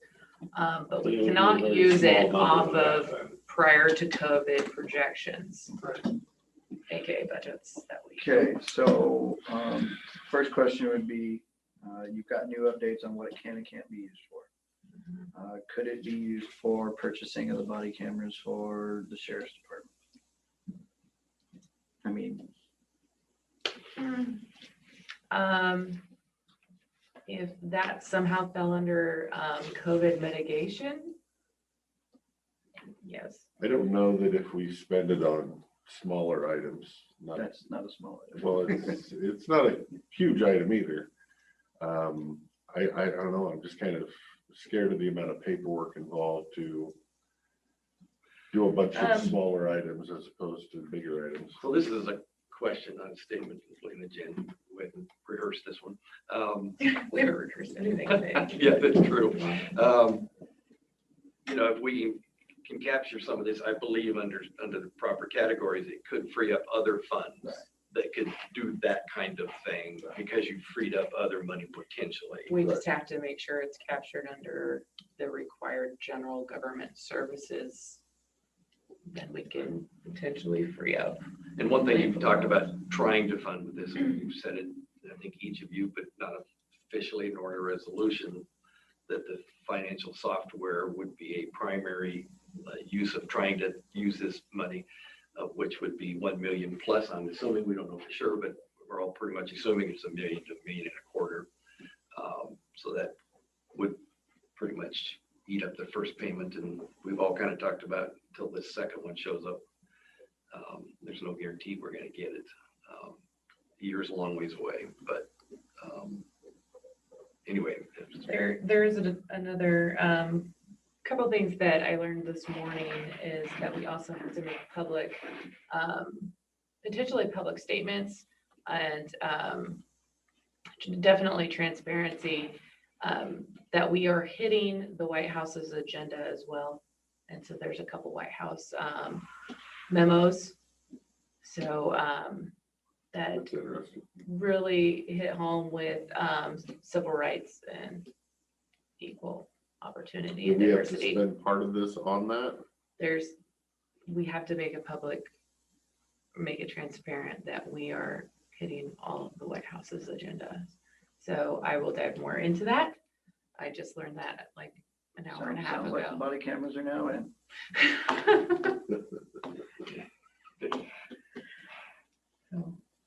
And then one thing that's important, I think we're scheduled for 1:15 to 3:15 on Thursday. I've looked at the budget. Not- No, This Thursday. not this Thursday. I thought I saw We're in that. Stevenson, so. I don't think we have a workshop for 2 weeks. Talk to you in Isn't that this week? Okay, well, that's all set. Sorry. It's okay. It was the 8th, this is the next one.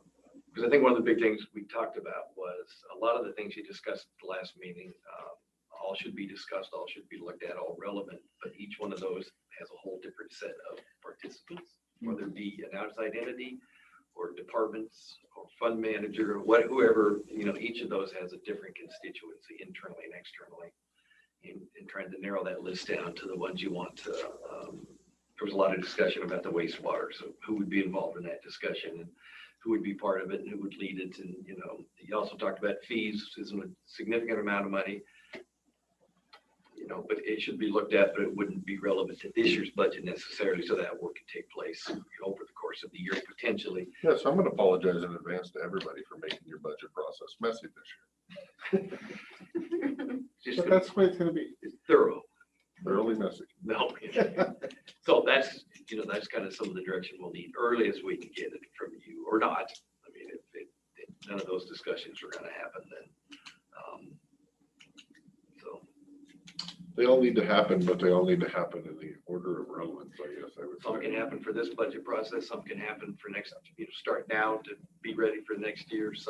The bigger dollar items need to be talked about first and the smaller items last for the most part, so. Each set of constituency has its Yeah. supporters. So we're gonna be meeting with Skamania County Commissioners coming up on Thursday. We've got a list of things to talk about. One of that is gonna be financial software. They're looking at hopefully doing the same thing. I don't think that they have a fiscal manager like Jen, like we have to really dive deep and, of their financial struggles in the county. Is there anything you think would be good for us to talk to them about?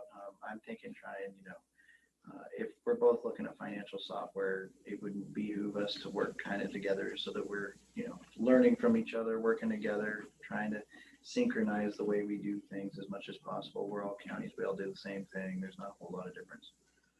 For that specific one, I would add Greg and Heather on behalf of Brenda to the, I think Well, they Jeff's use in the room Kayenta. too. Everybody's included. Well, I'm just talking about the financial software. I think they use Kayenta as well in that county, do they not? I don't believe. You don't think so? Okay, so. I think theirs is held together with duct tape as well. Yeah, I think they're in worse shape than we are a little bit, but So I don't know. that might be a, Are you talking about, I guess, are you talking about some kind of a on the new stuff, or are you just talking about training together, or where are you going with this? All the above, just trying to make sure that, you know, if we're doing something, I hate recreating the wheel.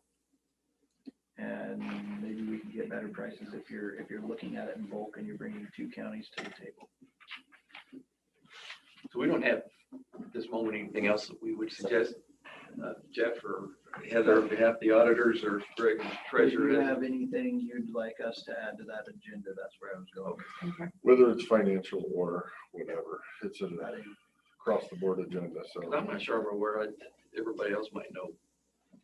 Do we share anything with them now? I know we share WSU, but is there other services that we share with? Log app type stuff. Log app, but no. Well, then you've got our environmental health goes down there and does work for them. Gotcha. A couple other departments do work for them. Natural resources, you know, helps them out regularly. The White Salmon School District is partially. Conservation district. Yep. Our disabilities programs also ran by them. Yeah, yeah. So Right. it goes both ways. Yeah, our programs actually ran by them. That's good to know. I was thinking more in terms CASA of, program too is. okay, direct county services, but that's good to know. Those are all partnerships and for services, so. Okay, if we come up with anything, we'll, Yeah, just something to think about. thank you for the opportunity to do that, so. Anything else that you would like to discuss today? Nope, go home. Well, not home, but. I think she was just said, okay. Yeah, I know what you meant. I'm talking to him, but I know. he's got more parts places to be than here. I know what you meant, thank you, Commissioner. So, Well, are you gonna take this afternoon off? I don't. Please. If you can. Yeah. Please. Yeah, I have to. We can wait for you, sir. We will miss you, but we can wait for you. Thank you.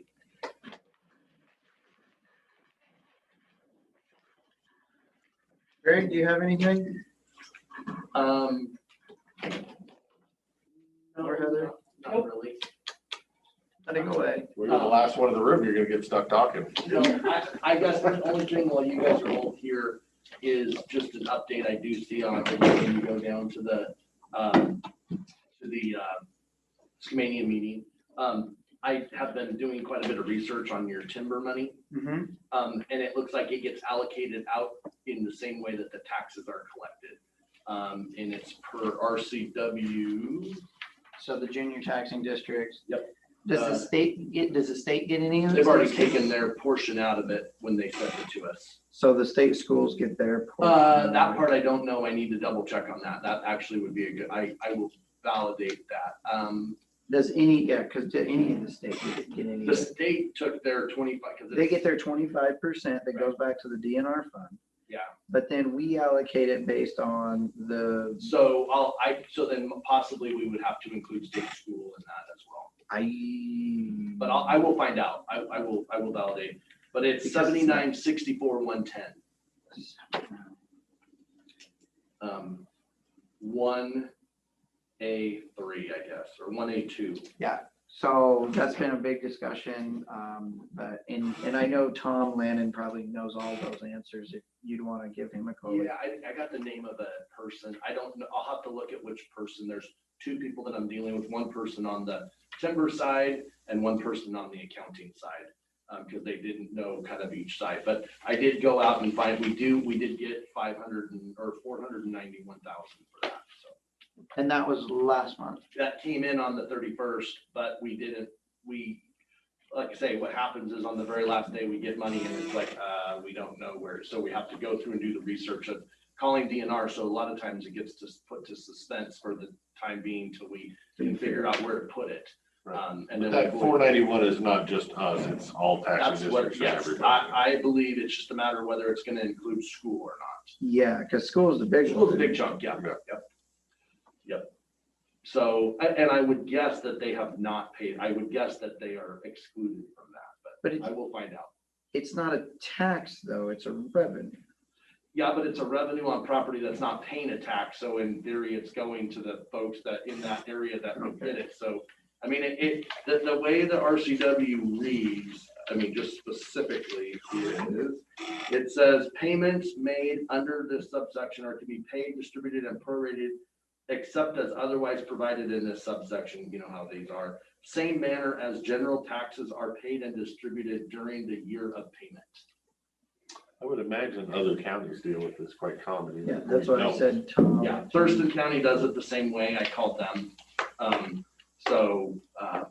But there's a whole chunk in there and so that's what, yes, but it gets split out to the taxing. So the general fund will get a big chunk. The road fund will get a big chunk. And then obviously I'd have to go in and look. I believe it's TCA 40 or 41. But I don't know. So what the hospital too. So how does that work with like levies and everything? We just go in however the taxes are there. So however their taxes would be distributed is how we would go in and prorate or distribute out the dollars. Right, but if we've got to do the whole thing with the assessors and then the levy, and then everybody pays into it and it brings in a certain amount of money to give to that taxing district.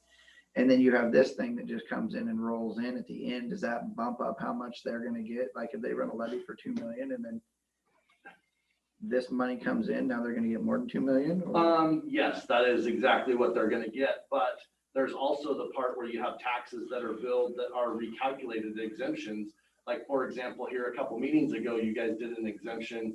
I know this isn't the same TCA, but you guys granted an exemption for somebody to go beyond the 3-year period back to Marzilla's, was it, or something like that? Yes.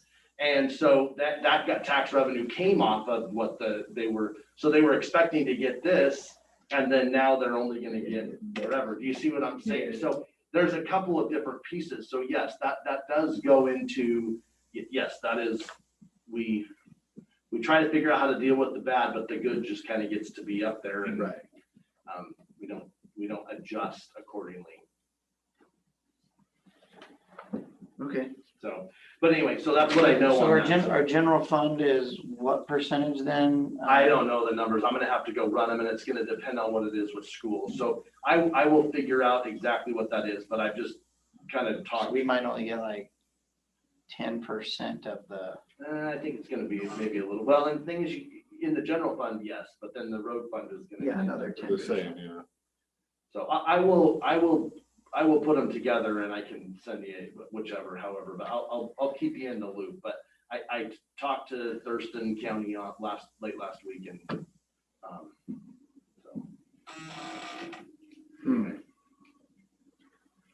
All right, sounds good. You bet. Thank you, sir. Yep. And do you have anything? I do. Lee sent us email with the draft letter. Yes. So if you'd like to go over that. Yes. Well, she really chopped my wording out of there. I just looked at that. It's like half of what I had. It's your prerogative to change it. Basically, when I do a letter, I try to get, what the issue is. Short, sweet, to the point is Yeah. supposed to be. Yeah. She's not wordy. I'm wordy, We know. but I'm trying to make a point. I'm wordy.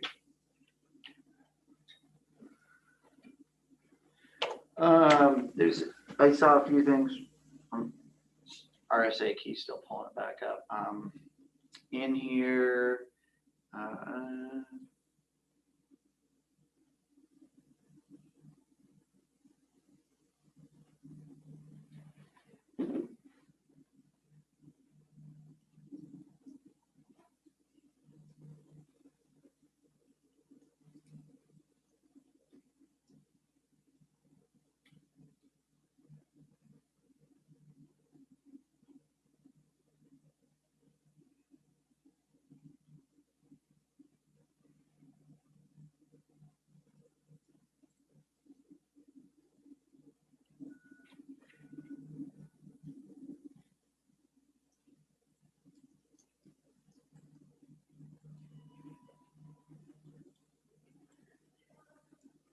so your statements were threatening and intimidated elected officials, county employees. I'd say that's exactly where I'm at. I would pull the where out. Your statement's threatening and intimidating elected officials. I would pull the where and say threatening and intimidating. That's where I was just. And intimidating of elected officials, county employees.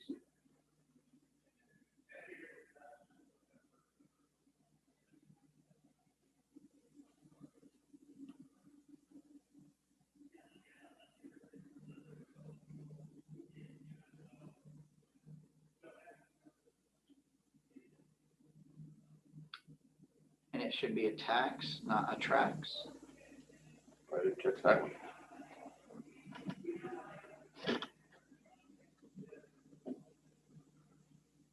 I was trying to zoom and hurry all. Yeah, I this. know. Oh, no, You you're kept doing running great. out of the room and And by the Constitution. And I think we could just end it with separation of powers is written in our Constitution. yeah, I think that needs to be in there.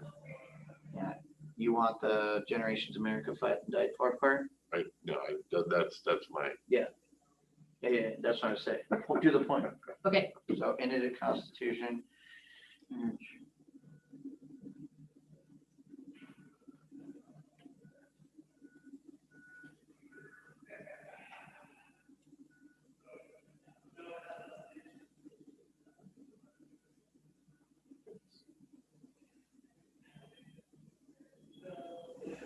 kind of other than I that. think is it legislatures, is that spelled correctly? I'm not sure. I'll check it. Law.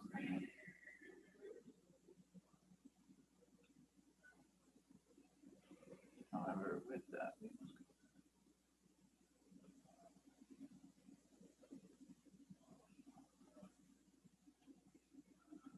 So it says, while we truly appreciate you and dedication to the citizens. Your truly appreciate your dedication. Believe the word and county.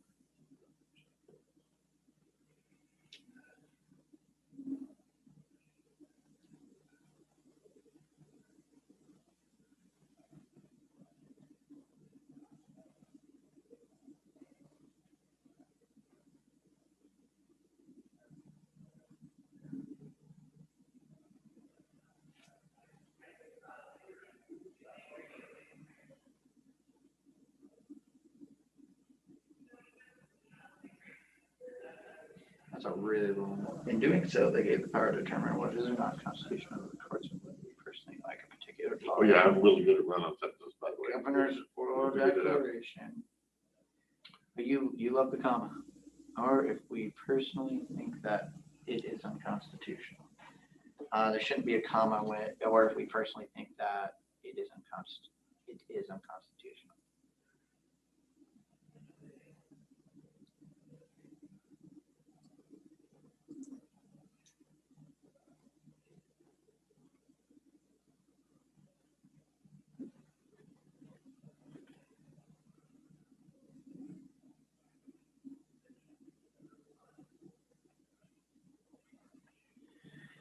I think you should say your statements were threatening and intimidating to elected officials. County. And then just put. Well, you can always put it as your statements. To elected Or- officials and county employees. We don't need to say the health department because there's other departments. You could say it as your statements were construed as threats, which is a little less That's a little less, yes. forceful. Yeah. And we're not, Or construed. putting words in his mouth, but that's the way it was interpreted, so. Yeah, your statements were construed as threatening and intimidating elected officials, as county employees.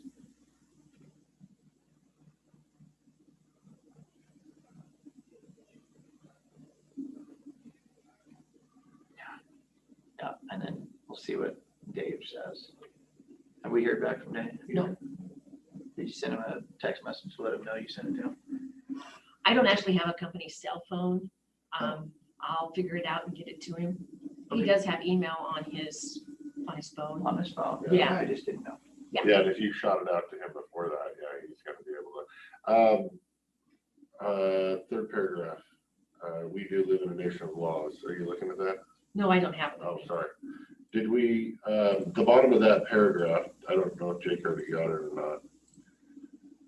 It says, or if we personally think that, comma, it is unconstitutional, that comma should be removed. Third paragraph. Bottom I'll of the make a change paragraph, and then second resend word. it to you guys. Okay. Perfect. Yeah, bottom of that paragraph, second word.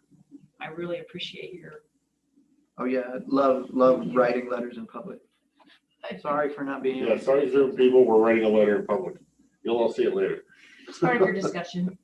I don't. It's the only It's the only time, way we can it's write a the letter only time today. we can do that is right now, so. I kind of wanted to give you an update if you're done with the letter at the moment. Yep. I did meet with the treasurer and his staff yesterday and discussed maybe a fall surplus auction. Okay.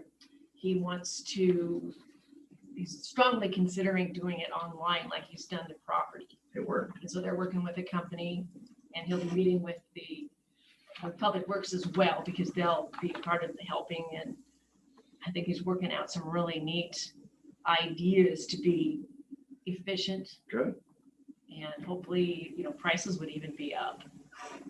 So, and that's a process where I'll send out an email and call for items from all departments. And I'm gonna do that even before the date is set and kind of give them a deadline. And that way, larger items, they need to actually do their own resolution and surplus, like it's in vehicles. Yep. A lot of the other stuff will be on a resolution that your office prepares. And that also will set the date of the public hearing. And then we have to have a public hearing. Before we do that. And once that's all done, we have to add certain ways that the RCWs call for advertising, and we'll go through that whole process. So he kind of was And you're gonna thinking, keep all of the departments up to date on the, I guess I would say with reminders that they need to have this stuff done. they'll receive a couple of them, but it's Still up to them. Up to get them. Their right. job done. Okay. I was gonna bring it up to Gordy when he was here and I forgot about the possibility of installing a camera over the parking lot that we're starting to lose kind of the converters on. I forgot, so I'm gonna have to tell him directly, I guess. Yeah. Yeah. You guys? No, that's it. Is there a way to get this scanned Yes. so that I have it digitally? If there is nothing else, we will recess until 1 p.m. Thank you all, Zoom landers.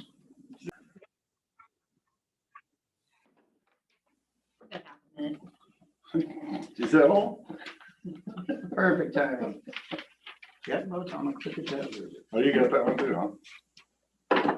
Wow, why does everybody send emails right before, so I don't have time to read it? Okay. Is Dave in? He is not coming on.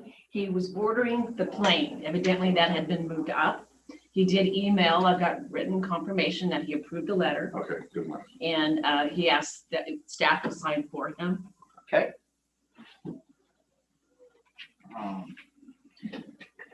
And we will add that to, well, if he's gonna approve it, if he's already done that, we can put it in board pending. I don't know why we would. Yeah, we'll just do it in board pending. That would make more sense.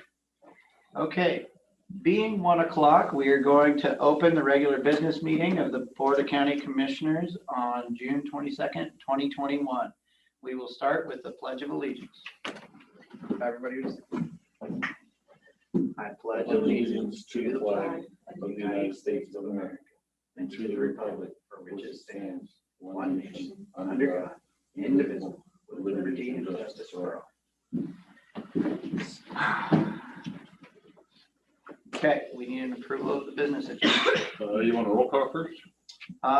We can do a roll call, yeah. Roll call, we have Commissioner Anderson and Commissioner Christopher in chambers, and Commissioner Sauter is boarding a plane to go to Hawaii.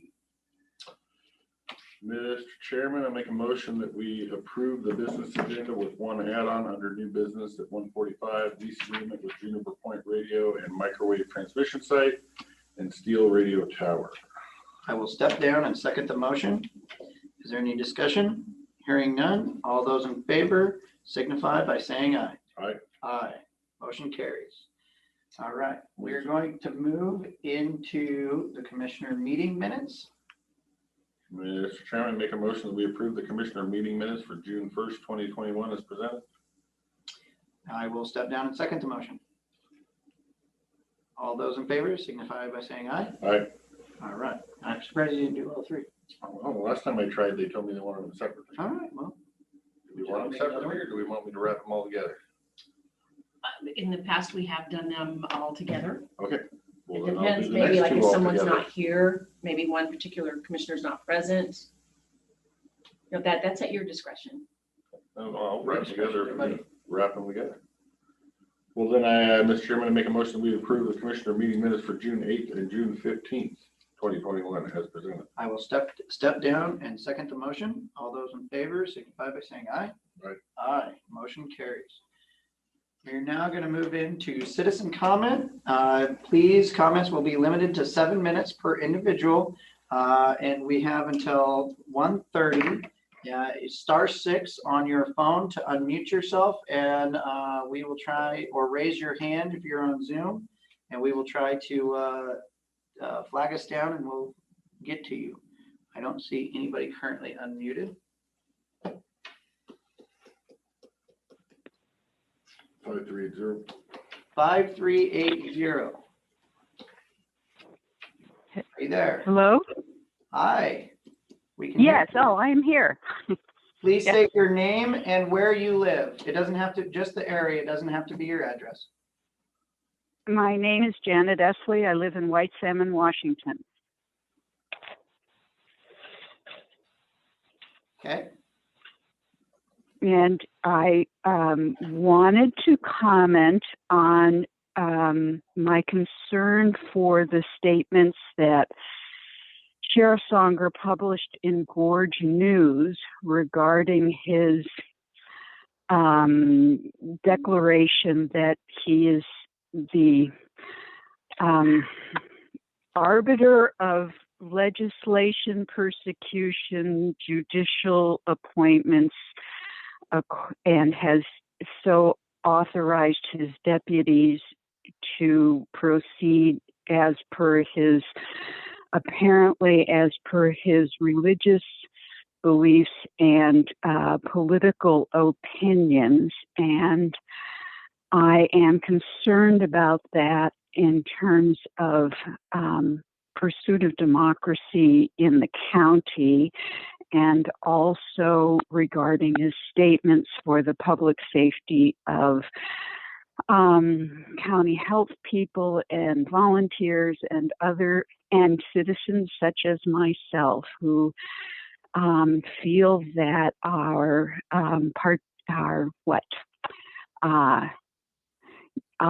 willingness, our desire, our happiness that public health people have found vaccines, have made them available, and that the rest of the public has, for the most part, been willing to wear masks and socially distance each other, both at businesses and in public spaces, so that a contagious disease is not spread amongst people, one that is fatal for many people, as you know. In any case, I feel somewhat threatened personally by his statements, and I know that you are not his boss, but any help that I can get from other public officials to know that not everybody agrees with Sheriff Songer would make me feel better. There. Thank you so much, Janet, for your comment. We have coming up under board pending a letter that has been drafted from the BOCC that may or may not be adopted by the board. So thank you so much. And if you stay on all the way through this, you might be able to hear it. Otherwise, you'll probably see it on the website. You also, Thank you. This meeting today has been recorded, and we did have a discussion on this for the first half hour of today. So once that gets aired tomorrow or so, you should be able to go back and watch the first half hour of today's meeting, and we kind of covered this topic pretty well. Thank you, Commissioner Christopher. Thank you. And thank you, Janet. Okay, who's next? 5380. 53. How do I? 7211. 7211. Your name and where you're Good from. afternoon, Greg Wagner, Goldendale. I'm a member of SEAT, Citizens Educated About Solar Energy. Over the past 8 months, the commissioners have stated multiple times that they know nothing about any solar projects on Knight Road. You stated there is no application before the county concerning solar projects on Knight Road. If this is true, how can Mr. Anderson enact a resolution for a CUP for any energy project connecting to a Knight Road substation if no application has been submitted to the county and you know nothing about the projects on Knight Road? Mr. Anderson's resolution should be rescinded as it is not based on any true facts. It is invalid. Mr. Sauter, unfortunately, is absent. You have made many numerous public comments concerning your bias for solar. You have said if we have solar ordinances, they will just scare away the solar company. Let me make this clear. I am in favor of wind and solar, or have said I don't want to slow down any solar project. These statements show that you are in favor of solar development. You have a pre-farm point of view, are not open-minded, and cannot render a fair and impartial decision as required by Washington state law. That law is the appearance of fairness doctrine. Therefore, the solar moratorium should not have been rescinded, as you should not have been allowed to vote. Being the fair man you claim, you should have recused yourself from any decision-making concerning solar. You rescinded the moratorium based on your claim that lithium-ion batteries do not pose a danger. This is an assumption on your part, as you have no specialized training or experience in battery safety. CEAS gave you many documents from FEMA, OSHA, National Fire Protection Agency, which you apparently ignored. All this evidence that batteries are a danger. The moratorium should be reenacted. The solar ordinances should be established. Our county attorney told you you need solar ordinance that are laws, but you ignored him. You ignored all the citizens' emails, letters, petitions, signatures, and verbal testimonies that were in favor of the moratorium and for solar ordinances. You refused to do what the citizens want. You are subverting the will of the people. The commissioners alone should not be allowed to make the final decision. You are not complying with your oath that you took to be a commissioner, which states you will faithfully and impartially discharge the duty of your office. Anderson and Sauter are not impartial. You need to do what's right for the citizens and not big solar. Last week's unwarranted attack on Sherry by Chairman Sauter was uncalled for, and he should make a personal public apology. Thank you. Thank you for your comment, sir. Gabrielle. Gabrielle Gifford, I'm guessing. That was an assumption. Gilbert. Thank you. Hi, can you hear me? We can, thank you. Excellent. Thank you so much for taking my time to comment. I'm going to be quick about it. The Sheriff's Department and the sheriff in particular dropped a proclamation down on the 17th of June after his Chris Ann training that was held. And a lot of the proclamation is coming from the constitutional sheriff and his own take on it. The first proclamation was to declare Jesus as our savior and divine universe creator. And there has to be separation of state and church. The other problematic part of the proclamation is that he states that he would arrest or take into custody any elected official that he deemed was going against the Constitution. And as a we the people, I'm not going to stand by and allow a sheriff and the department to threaten our elected officials with the possibility of being arrested because he deems something in his own interpretation as what is constitutional and not. And he is not a supreme being, and he is not the only authority. And I think that this experiment with what the sheriff is doing is problematic on so many levels and needs to be addressed. And I don't pay tax dollars to have this kind of nonsense. And that is what I want to speak to, and that this needs to be addressed, and it's unacceptable. And we, the people on this end, are not impressed, and we're not allowing our elected officials to be threatened. Thank you for your time. I appreciate it greatly. And well done, citizens of Klickitat, for coming to public commentary and speaking your minds. It is important that those in power understand what the people are asking for. Thank you. Thank you, Gabrielle. All right. Next, anybody else? Well, I kind of heard somebody. Who was it? I have a mic off from Sherry. Is that Sherry? No, Gabrielle's is pulling up. Oh, Gabrielle's Yeah, done. Sherry's on. Mic unmuted. Sherry, are you there? You're not, she's not coming up on my screen. Good afternoon, commissioners. Good afternoon. I am hoping to continue the conversation with our county commissioners in a friendly and helpful way that finds a solution for the citizens in the land development area, especially the conditional use. I know I continue to speak about it. However, I am wanting to find solutions how these conditional use permits can work for the citizens' best interest and the environment of Klickitat County best interest for our future. And so I've been told, I don't know what I'm talking about. I don't know the ordinances. I don't know wax and stuff. So as a lay citizen, not having any government background, let alone any legal RCW interpretations, I've been reading, and I know that Commissioner Anderson has made a resolution to use the conditional use permit for the Knight Road projects or any energy. And again, correct me always, gentlemen, if I am saying something wrong, because I'm not as educated and it's not my job. It's your job to know these things.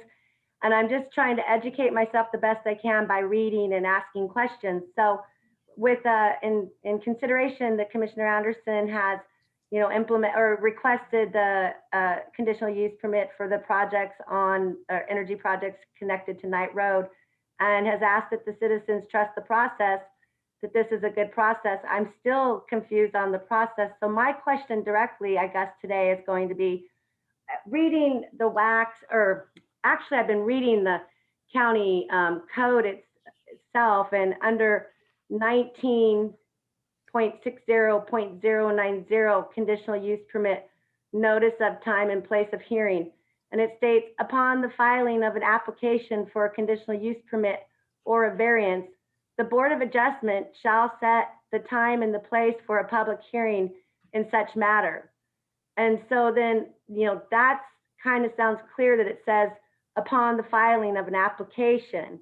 And then also I found in the county's own conditional use permit application that's given to an applicant when they come to our county planning department to ask for a conditional use permit, it states the characteristics of a proposed conditional use shall be reviewed during the application and public hearing process.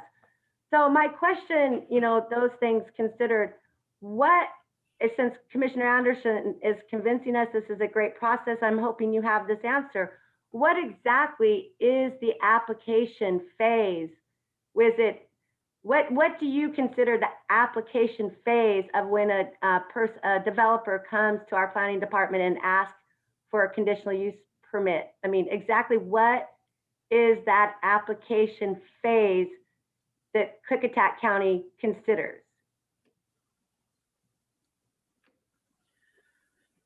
Thank you for your comment, Sherry. Since you have 3 minutes left, I do not mind answering this because I've heard that it has been brought up on the radio recently by multiple people. An application has to be considered complete before the county planning department will accept it. So everything that you have seen with the Knight Road substation, a pre-submission conference, which is where most of the information that have been addressed through the public records request came from, is not an application. An application is a completed application that is deemed by the responsible official, which is Mochi, and that starts the process. There is no hearing, there is nothing else until an application has been accepted and it starts through that process. Before that, they're liable to change. People go to the communities, they talk to the communities, they have their applications. You try to find out what can and can't happen in your area, or what people are going to fight against and what you need to deal with. Okay, well, since I have 1 minute. Ma'am, Well, since I have 1 minute.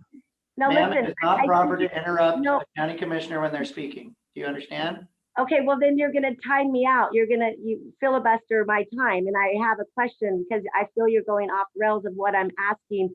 Exactly, for county code is the application phase for that. As I stated, the application phase begins when the county accepts an application, a completed application. Does that work for you? Do you understand? That's what I was trying to say. Okay, so yeah, let me reiterate if I do understand. So the county considers the application phase being the application all the way through to acceptance. And then that's when the county will put it in front of the Board of Adjustment. Can I try? Yes, please. So picture you want to put in a septic tank at your house. You have to go down to the county, you have to get the paperwork, fill it out with your name and address, tell them what you want to do. You might not submit it, you might talk to the guy down there and go, hey, how deep does this septic tank have to be? That would be a pre-submittal because you haven't turned in your application yet. Once you've figured out what you're going to do, you're going to finish filling out that piece of paper, you're going to hand it in. That is submittal of an application. That's when this whole process starts. That paperwork has not been turned in. They can change their mind tomorrow and decide to move across the street. We can't rule on anything or have a hearing on anything because we don't know what we're having a hearing on until there's actually an application that tells us what they want to do. So when the developer actually submits the application for the conditional use permit, that is when it is put in front of the Board of Adjustment and opened up for a public hearing. No, ma'am. No, it has to be a completed application, which means that our county planning department has to review the application for completeness. If it is not complete, it is still not an application until it is accepted as a completed application. Because if it isn't complete, it will be rejected. They'll have to refill it out, so put it back in again. Okay, well, I'd be happy to discuss further of what the county puts into their own conditional use permit application, because it also states that at the public hearing, this is the things they will discuss with the Board of Adjustment. So again, I'm confused. I feel like there's an application phase that does require some oversight before going into a binding contract with the developer, but. Yeah, there absolutely will be. The application will go in, there will be a hearing. You will have public comment to the planning director before SEPA. You will have comment during SEPA, and then you will have a public hearing with the Board of Adjustments. So wait, you're saying there's public comment before SEPA? Because before SEPA, there's supposed to be a public comment period? You will have access to comment. Ma'am, your 7 minutes is up, and we have a bunch of people who likely would like to speak. Okay. Thank you for your time. We had several more. Figuring this out. Okay. Everybody, this is public comment. If you are on their phone, it is *6 to unmute yourself, or you can raise your hand if you're on via Zoom. This is your time. Please raise your hand or unmute yourself and we will get to you. Vern Harpool. Vern Harpool. Are you there? Hi, how are you? Hi, Vern. Thank you for calling in. I just wanted to make a comment about the big controversy. My name's Vern Harpool. I am from Lyle. I'm a retired public health officer, and I'd just like to make a comment on how spectacularly well the health department is doing with their immunizations and the county in general. I would like to kind of minimize the controversy with what the sheriff is doing right now. He can have his opinion and we can all go to war about what he should or shouldn't do. But I'd really like to change the focus, at least would encourage you guys to celebrate the amazing effort that has happened in our county, in our state, in our nation. To put this into perspective, the H1N1, let me see, you want to, I don't know if you want to see my ugly mug or not. But to put this into perspective, the H1N1 immunizations, over about a year and a half, we immunized something like 23% of the population. In 6 months, we have immunized anywhere from 50 to 70% of the population. It is unprecedented in human history what we've done. And I'm upset and angry about what Sheriff Songer is doing and all of that, but I would like to encourage you guys to sideline that anger and just celebrate what amazing things we, the human race, are doing in our country to help our fellow man. There's always going to be angry people who don't like what we're doing, but I want to just go on record as saying how proud I am of the county and of the health department and what they're doing. Vern, thank you so much. You'll hear it from me and you'll hear it from Dan and everybody else. We think our health department has been doing a bang up job, and we've heard it from hundreds of citizens. Thanks for having me. Thank you, sir. Next, *6 to unmute yourself or raise your hand if you're on Zoom.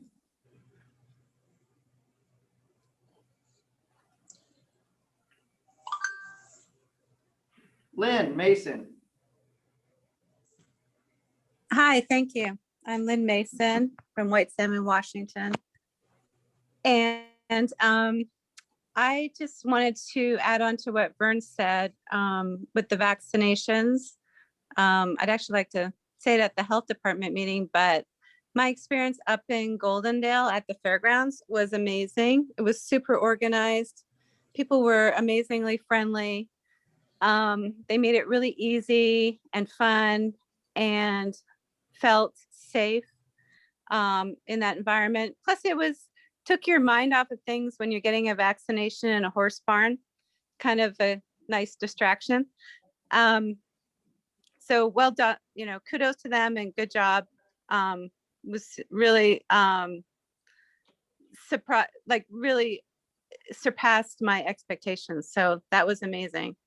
But I did want to say something also in response to Vern's comments, and that is about the sheriff. And I know that perhaps some people don't want to focus on the negative elements of society, but I do feel that what Sheriff Songer is bringing to our county is disturbing and dangerous.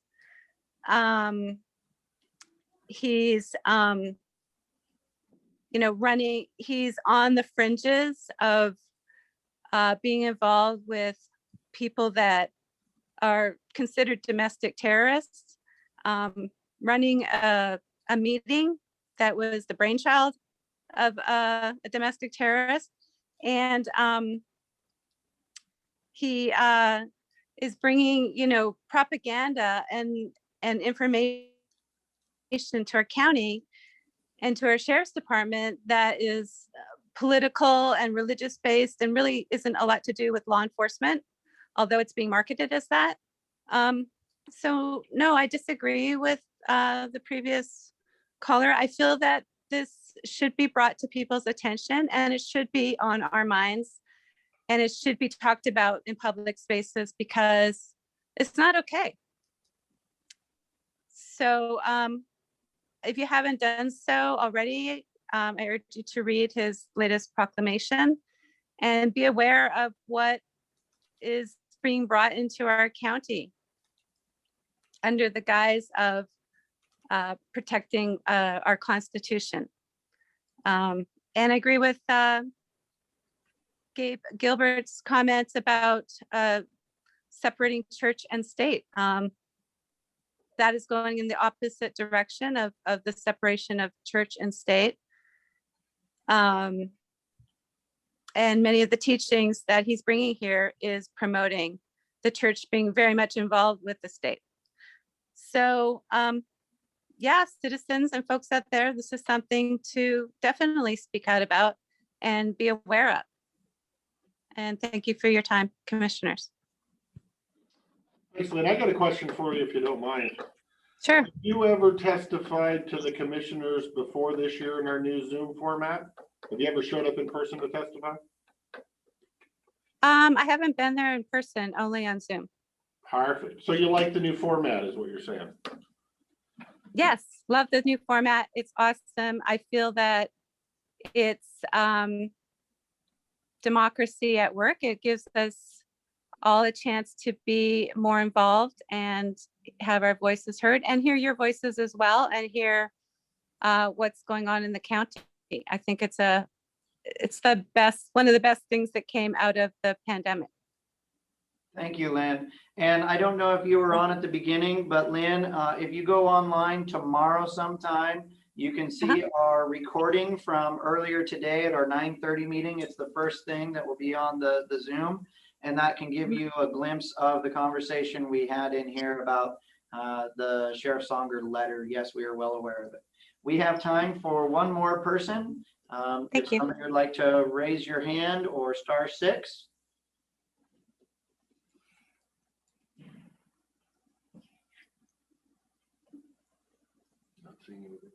Nobody? I see you, Ruby, but I don't think she's unmuted. Got 2 minutes. Hi, Ruby. 2 minutes. Is there anybody else who would like to make public comment? *6 or raise your hand. Someone just joined the meeting. So it's me again. If I can talk for a minute, it's Vern. Vern, you have 1.5 minutes left on your 7-minute time frame. Thank you. Lynn, thank you so much. Normally, I'm a very angry, defensive. I couldn't agree with you more about the craziness that Sheriff Songer is bringing to our county. He's harassing. He's a danger. He's a public health danger, literally. But I just wanted to part of my job is to kind of keep the peace as opposed to what he's doing. And I want everybody to be happy with what's going on. We can still fight him, but thank you so much for what you said. And thanks again, and I'll shut up. Bye. Thank you, Vern. Okay, having it be 1:30 in another few seconds, we are going to close public citizen comment and move to department updates, and that is Solid Waste Director Ruby Irving. Hello. So my apologies for not being in there. We actually did a contamination audit of the recyclables from Goldendale and Centerville this morning on through to this afternoon. So I'm grimy and icky and dirty because there was a lot of contamination. But let's go ahead and get started with the litter crew program. So we had an event on the 12th of June and it was enormously successful. A lot more people signed up for it than we ever anticipated. So it was definitely a wonderful hit and we'll probably be doing it again next year. So prior to our event, we cataloged between 62 to 65% of loads showing up at the transfer stations that were completely unsecure, with a small percentage of the secured loads being somewhat secure. And right now, since it's after our event, we are currently collecting data at Dallasport and Goldendale to see if that event had any impact on the number of unsecured loads. And then of course, with litter crew, it's kind of been on hold since mid-May. It's finally resuming.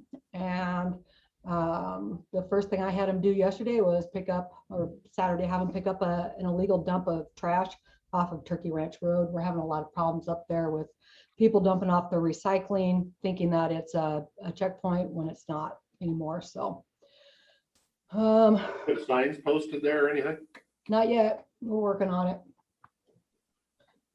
With the recycling program, we are, well, not the recycling program, but more of just programs. We're currently accepting applications for 2 high school internship programs, one for each end of the county. And right now we only have one. So it makes it easy, to go through them, but it's still kind of like, we'd like a few more.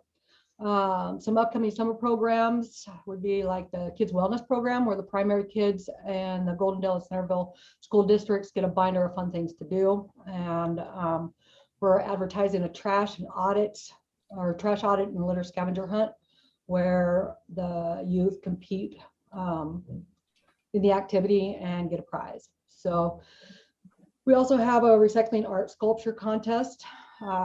As you remember, we had one last year. Of course, 2 of you guys are new, so that was a big hit, and we've brought it back. Republic Services is providing a lot of the prizes for the youth that participate, and we are requesting that the commissioners help in selecting the top submissions like they did last time. So we are hoping to showcase that at our booth during the fair. So those top places will take that sculpture and put it at our booth. And then we're hosting a booth at Community Days on July 10th. And hopefully, like I said, we have a booth at the Fair and Rodeo. So hopefully that continues going forward. And one of the things that we would like to do with one of our interns is create a float for the parade about waste reduction and plastic pollution. And like I said earlier, I just finished a contamination audit, or we did a contamination audit of curbside recycling to see if the new tagging efforts are working. And last week I was at a solid waste managers conference, which mainly focused on composting. As you know, there's a lot of states and jurisdictions that are trying to divert food waste and wasted food from landfills. So we're going to see more and more of that talk come up, especially during the next legislative session. So with Republic Services right now, we've got a lot of construction going on in the county, a lot more than we have for quite some time. And the roll-off bins are definitely in high demand. Republic Services has ordered some more, but it might be a month or two before they actually get here. And then on the budget update, May tonnage was up by about 32,000 tons from last May, and up overall by about 13%. So this time last year, we're definitely on an upward trend. And what about from 2019, Ruby? So 2019, with the tonnages, there was approximately, and it's funny that it just kind of worked out this way, but 2019, we were probably about 64,000 tons higher than we were last year, and then about 32,000 tons higher than what we are right now. So that 32,000 is like either up or down. So we're kind of like right in the middle. But 2019 was better than 2018, 17, 16. So we kind of hit, and then we dropped down, and now we're kind of back to where we were, right? Yeah, we're moving up. It doesn't look like there's no anticipation of that trend turning back down. Like every indication shows that it's just going to keep going up. So we're still operating without an office manager. So I'm going to need some training on how to journal voucher and how to allocate benefits appropriately for my grants. So if anybody wants to take that on, like I'll buy them lunch. Also, over a period of 2 weeks, I've spent approximately 26 hours combing through boxes in search of a document from 1994. I do need to reach out and see if there are any other solid waste boxes, archived boxes somewhere that I don't know about, so that I can continue to do that search.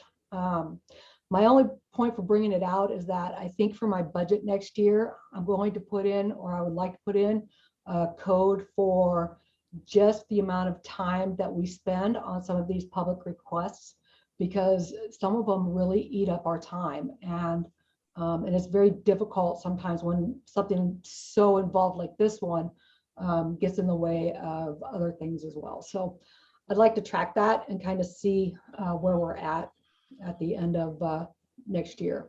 Ruby, we're going to talk about that during board pending, if you'd like to log back on. Yeah, okay. And then last but not least, we have a new grant biennium starting July 1st. We finally were able to get some of our funding back from the governor. So that was really nice. And we're looking at getting about 265,000 for solid waste programs. And of course, 25% of that would be a match from the county. So that's about 66,000. So we're definitely, we're having a positive impact on with our group, with our WAC swim group, our solid waste managers group.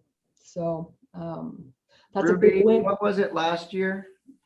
So since about 2012, 2013, we've only been getting 10 million. When everything decreased, we were at like 26 million, 27 million. And when the economy took a dive, they decreased us to 10 million. And we've been at that 10 million pretty much since then until this year. Last year, it looked like it was going to go through, and then COVID hit and it just got swept. MACA funds just got swept. So so we were only allotted the 10 million that we've been getting for the last several years. And then this year, the governor put it into the operating budget, and yeah, so What was it? an this year additional then? 14. So we're up to 24. 20, we're back to 24, so where we were. Almost up to pre-decline amount. Okay. Which, as you well know, like solid waste programs, like all of our programs, like they've just gotten more and more and more involved, and we've just been dealing with like hardly no funding to deal with those programs. So this is a big win. Yeah. So in essence, the bonus to your budget's about double, correct? Yep. That's great. Yeah, there's gonna be a lot of counties out there that are really they really need this. They really need the infused funding for their programs. So. Okay. Any questions? No, I would like to say I appreciate your public outreach, your booths at the fair and community days. I think are great. I wish more of our departments did that and reached out to the public to better serve their needs. But I wanted to personally applaud your effort in doing that. So thank you. I have a really good team. So. Thank you, Ruby. Now you just need a dunk tank or something that I can throw softballs at, and you'll be set. We'll see what we can do. And some dirty water. You might even get me to set it. It might be. Now worth buying. I can make you cover the budget deficit just by people throwing softballs here. With nothing else, I don't have any questions, Ruby. Thank you for your time. You're welcome. All right. We're going to move on to new business. We have the Juniper Point lease agreement between the NSC Smelter LLC and Klickitat County Emergency Management Department for the purpose of leasing a portion of the parcel number 03-17-1800-000/00, which shall consist of a 5,400 square feet tract upon which the county shall manage a radio and microwave transmission site, and which shall include an electronic shelter of 120 square feet, steel radio tower, and any necessary equipment for $5,000 per year effective June 1st, 2021 until June 30th, 2023. Is Jeff on the line? Or is he dealing with the families? Commissioner Anderson, I believe he has a personal issue. I had asked to remove this from the consent agenda when I talked to Mr. King and the chair last week to clarify a couple of legal issues. The contract currently is for a 2-year term. So talking with Jeff King and following up with the chair, I think at least temporarily we resolve some issues that we might have. And I coordinated with Lee asking that to be put on the add-on agenda. I am asking the board to go ahead and sign off on behalf of Mr. King due to the need for a new agreement to be in place by the end of this month. Okay. All right. You looking for a motion to? You betcha. Great. Mr. Chairman, I make a motion that we approve the lease agreement between NSC Smelter and Klickitat County Emergency Management Department for the purpose of leasing a portion of parcel number 03-17-1800-000 /00 for $5,000 per year effective June 1st until June 30th, 2023. I will step down and second the motion. Any discussion? I would just like to say that a 2-year lease on a radio tower seems kind of short to me. It would be great if we can work this out to a longer term lease in the future. But I'm sure they have 2 years to figure that out. I would agree with that, but I'd also agree that $5,000 is a nice number to see and not a big giant number. So $5,000 is a pretty big number though. Okay, hearing no further discussion, all those in favor signify by saying aye. Aye. Aye, motion carries. Okay, we are about 8 minutes ahead of schedule. Is Christina online? Christina, yes, I've not seen Sandra yet. Okay. We are going to move to miscellaneous reports. Columbia River Gorge Commission Executive Director Christina Wolanowski and Klickitat County appointee Commissioner Sandra Clark for the quarterly update. Christina, if you're there, unmute yourself and. She's ready. I'm ready. All right. Good afternoon, commissioners. My name is Christina Wolniakowski for the record, and thank you for inviting me to come provide an update today. I know that Commissioner Clark was planning to join us in a few minutes. I'm not sure exactly what time it is. I think it's like 1:43. So she might join us here in just a few seconds. But I'll just get started and let you know that the big thing that we're working on in Klickitat County at the moment is the Klickitat County ordinance that is incorporating the revisions from the Gorge 2020 management plan into the county ordinance itself. And so at our upcoming commission meeting, which is on July the 13th, we will be presenting some of those changes in our approach to the ordinance to the full Gorge Commission. And so we would welcome any of you to join in and listen in to that discussion. The process that we're following is that we're providing some clarifications and kind of a roadmap to that process of getting to approval. That'll be the July agenda. Then we'll have the draft ordinance for the commission to review in September. And then we will file it with the Oregon Bulletin and also the Washington Records Office. And then we will have it open for public comment and have a hearing at the December commission meeting on adopting that, the new ordinance. So we hope that it will be in place by early part of next year. If you would like me to make a presentation at the next quarterly update as to how we're going about that ordinance revision, I'm happy to do so. Are there any questions about that? I would like a presentation for that. If you can make that available, that would be awesome. Sure, absolutely. And is there a capability of doing a quick PowerPoint through the Zoom? Yes, there is. Yep, we can essentially, as long as you have it on yours, you can share your screen and we can see what you're looking at. Oh, great. Okay. Yes, I think that might help to just keep it at a pretty high level, but emphasize some of the highlights that we think you would be most interested in. So I promise to have that ready at the next quarterly update. I'm trying to think of other updates. In August, our planner, Aiden Forsey, will be talking a little bit more about the methodology of our Klickitat County study, where we are looking at different sampling of different tax lots in Klickitat County, ones that are considered vacant lots and ones that have permits on them. And just looking to see what if they have permits on them, whether those permit conditions are being met. So we'll have more information for the commission in August on that. And then hopefully by the end of this year, we'll have a final report. And again, happy to present that final report to you as Klickitat County Commissioners. That would be great. How far through looking at all the parcels are you guys now? We, the way that it's designed is that we had, we looked at all the tax lots that were in Klickitat County. And then we did a sampling of probably 80 that didn't have any permits on them.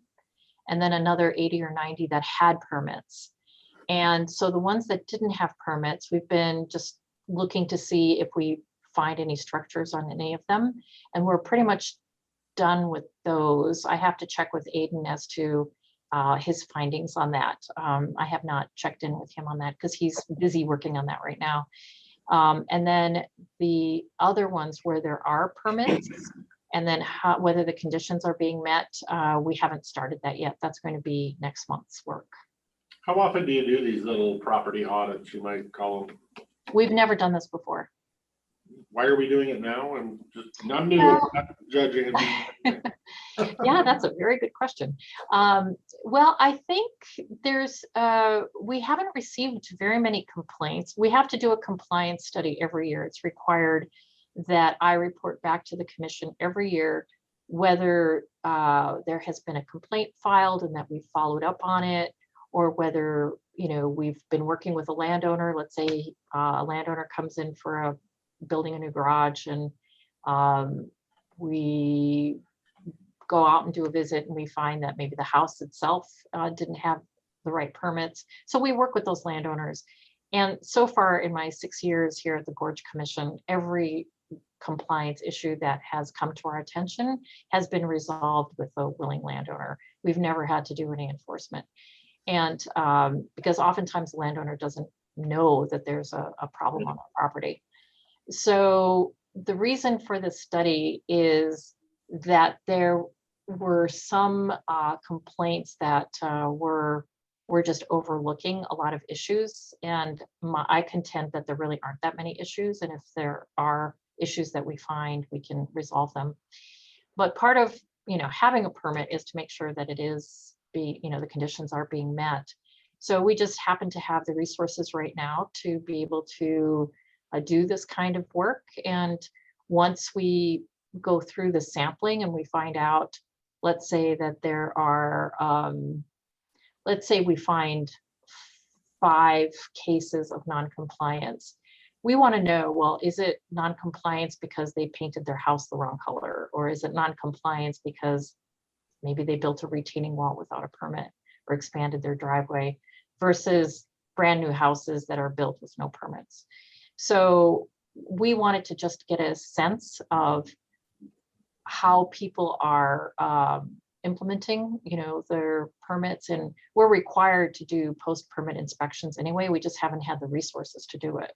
We're required to do that by the National Scenic Area Act to monitor. It seems very, very labor intensive and time consuming to go through all the different counties to do that. You are doing it through all the counties, not just Klickitat? No, we're starting with Klickitat because we do all the permitting here. So we have all the records in our office, and our planners are familiar with Klickitat County. Depending on what we find here, I think we'll be working with the other counties to see what makes sense for them to do. And because, everybody is really strapped with resources. There may be one code compliance officer, per county. And so we want to just get a better sense of how things are going here, and then whether that has any reflection on how the other counties are implementing their permits.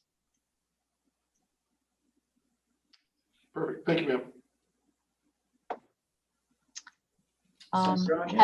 Has Commissioner Clark joined us yet?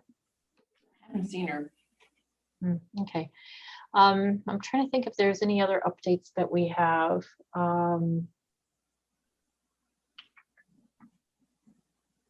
No, I think for the most part, we've just been working on the land use ordinance and the Klickitat County study. Those are the 2 big work items that we've got that you would be interested in. Are there any questions on any of our other programs that I could answer? Yeah, where are permits running right now? Are we seeing I know in our what we process at the county, we're seeing a huge increase in permits being, whether it be septic permits or subdivision permits. What are you guys currently seeing in Klickitat County within the Gorge Commission bounds? We're pretty much on top of it. I think we're waiting on, I think we have like 8 active permit applications right now, of which 5 of them are pretty much good to go, except for the cultural resource surveys. One of the issues that we face is that we only have one cultural specialist that works for the Forest Service. And we depend on that person to do the cultural surveys if one is required by DAP in Klickitat County. So we are a little, I mean, we aren't behind, but the Forest Service is behind in doing those cultural surveys. So we have to put a pause on the development review process until we can get that cultural survey, and then we can finish the permits. But we're keeping on top of it. So Are you seeing essentially the same number of permit applications per month as you have in past years, or is permit applications going up? Is there growth in the area? it's been pretty level. I go through this with Bryce once a month, and there were 2 or 3 that I approved last month. And then, you know, every day we're getting inquiries. We're getting like pre-application phone calls. People are interested in finding out more about the rules, but they may not necessarily submit an application. So right now, I think we're pretty much at the same level as we were a year ago. We haven't really seen a steep increase. What's the time frame on those cultural resource studies from the Forest Service? Is it a 3-month wait, or are people waiting longer than that? That's a good question. Yeah, probably 2 to 3 months. Because we got the whole national scenic area to cover. And so this one cultural resource specialist does it for all the different counties. And the landowner can hire their own cultural resource specialist, but then it's money out of their pocket to do it. So they can either wait for the Forest Service or they can hire their own. Got it. But I'm happy to say that we kind of have a steady stream coming in, but not as overwhelmed as we were a couple of years ago.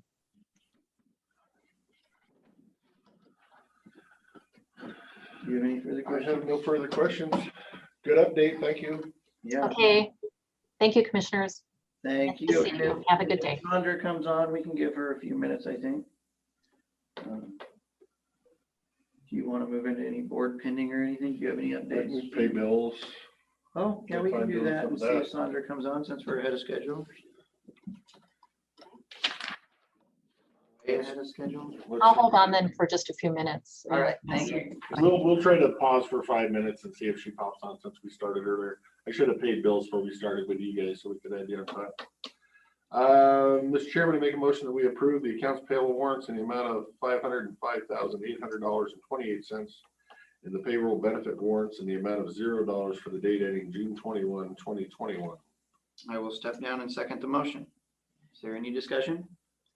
Hearing none, all those in favor signify by saying aye. Aye. Aye, motion carries. Thank you, sir. And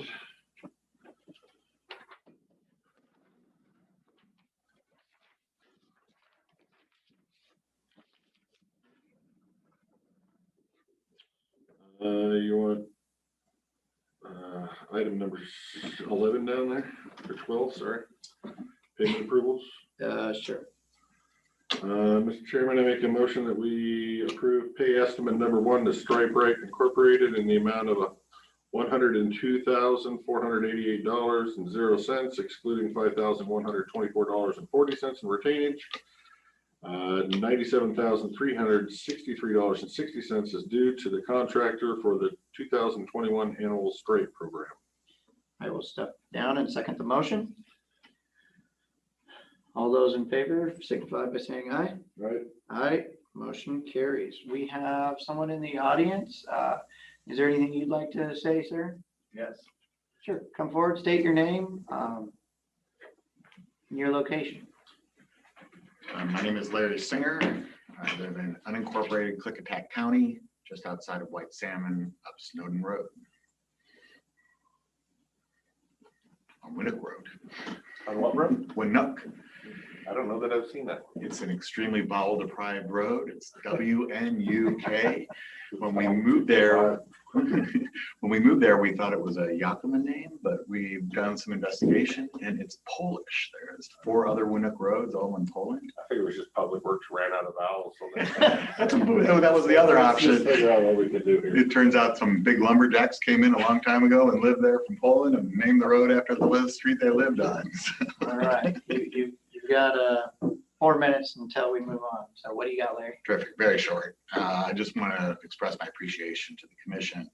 I have a vineyard on Winnook Road, which is a gravel road that's not wide enough for emergency vehicles under the current regulations to allow me to have a retail operation and a venue. I've appeared before this commission twice before and was given encouragement that we were on the 5-year plan and that it would be very seriously considered for construction. Since that time, the roads department has determined that it's not an efficient use of county resources, which leaves me as a farmer in business. That's kind of an oxymoron. It's hard to make money as a vineyard with growing only grapes. You need to have a retail operation. So I appreciate the effort of the commission and the subcommittee in order to look at Title 12 and other activities to change the rules. If we're not going to make the roads so that we can do agriculture successfully, perhaps we can make the rules such that we can conform to and still be able to have a going concern. Make them a little less overburdensome and we should be better. Correct. And I think it's in the interest of the community to keep the land in farm use. We are a fire break for our entire area. We're bringing in income to the county. Our winemakers are also resident in the county. Our largest buyer is Syncline Vineyard, and we produce the grapes for their highest revenue items. We have, many people have stated, perhaps the most beautiful view in the entire gorge area, although we are not in the Gorge Commission's area, thank heaven. So we've been able to make all kinds of improvements without going through their terrific but somewhat onerous process. We've had investors interested in helping us have a venue, including all of our winemakers who clubs would like to have events there. We've met with the Society Hotel and are ready to hold events and bring tax dollars from Hood River into Klickitat County. Hoping that this can be decided quickly and we don't have to apply for a variance to the current rules. We'd like to be in compliance with the rules. So I just wanted to thank the commission and let you know we are eagerly waiting the results of that work. Well, I can tell you we're eagerly awaiting the results of that work too, but we're finding out government works a little slower than we would like to eagerly make it work. I used to teach at the Kennedy School and worked on government efficiency programs as my specialty. So I absolutely understand, and it's why I'm retired and doing this instead. It's a hard thing to do. Whatever outcome that Title 12 committee comes up with will be better than what we have now. So, and I just want to make myself available if I can provide any support for their work or invite them to see the property and understand how we would work it and how it's safe. And perhaps that might be useful to the commission. So. Thank you. And we will look at where Winnook is on that 7-year road plan as well and look back at that. Terrific. Thank you so much. All right. Thank you, Mr. Singer. Okay. Has Sandra logged in yet?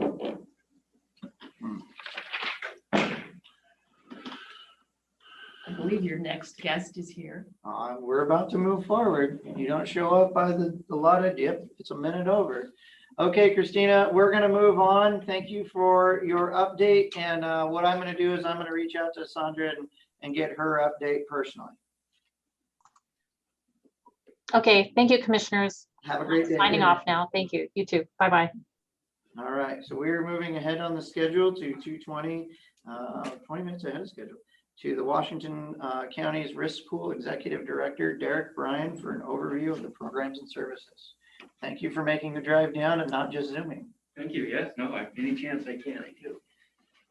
You folks do have a copy of this PowerPoint on your packet. I'm staring at it as we speak.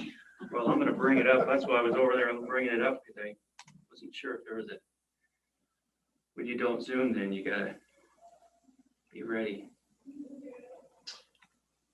Now, do you, since you are not our insurance provider, do you come in and provide updates or offers normally, or do you only when you're asked? Only when we're asked. We're not, we don't really do sales and marketing. We're kind of, we have currently 26 counties in the risk pool, and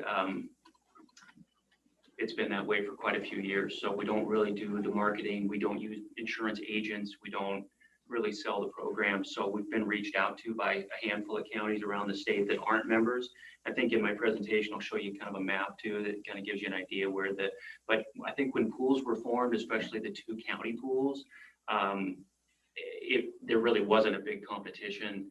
I think with some of the other pools, maybe there is more of that, but with ours, we haven't been aggressive, and we don't really feel like they've been aggressive to take our members. So just when asked, so really appreciate the opportunity to come out and that you're interested. I know that there's kind of a longer term notice requirement for putting in notice to withdraw. So it's really great then, because it gives me a chance to kind of I'm giving you a little bit of just kind of down and dirty pooling as well, which is really good, because then you can absorb that, you can think about it. You have time between now and whenever your deadline would be to, if you wanted to possibly leave one pool and go to another, you're not in any sort of rush to do so, because I can come out and do this again. I can do it by Zoom or whatever, that give you updates. Because I know, unfortunately today, our chairman is on vacation.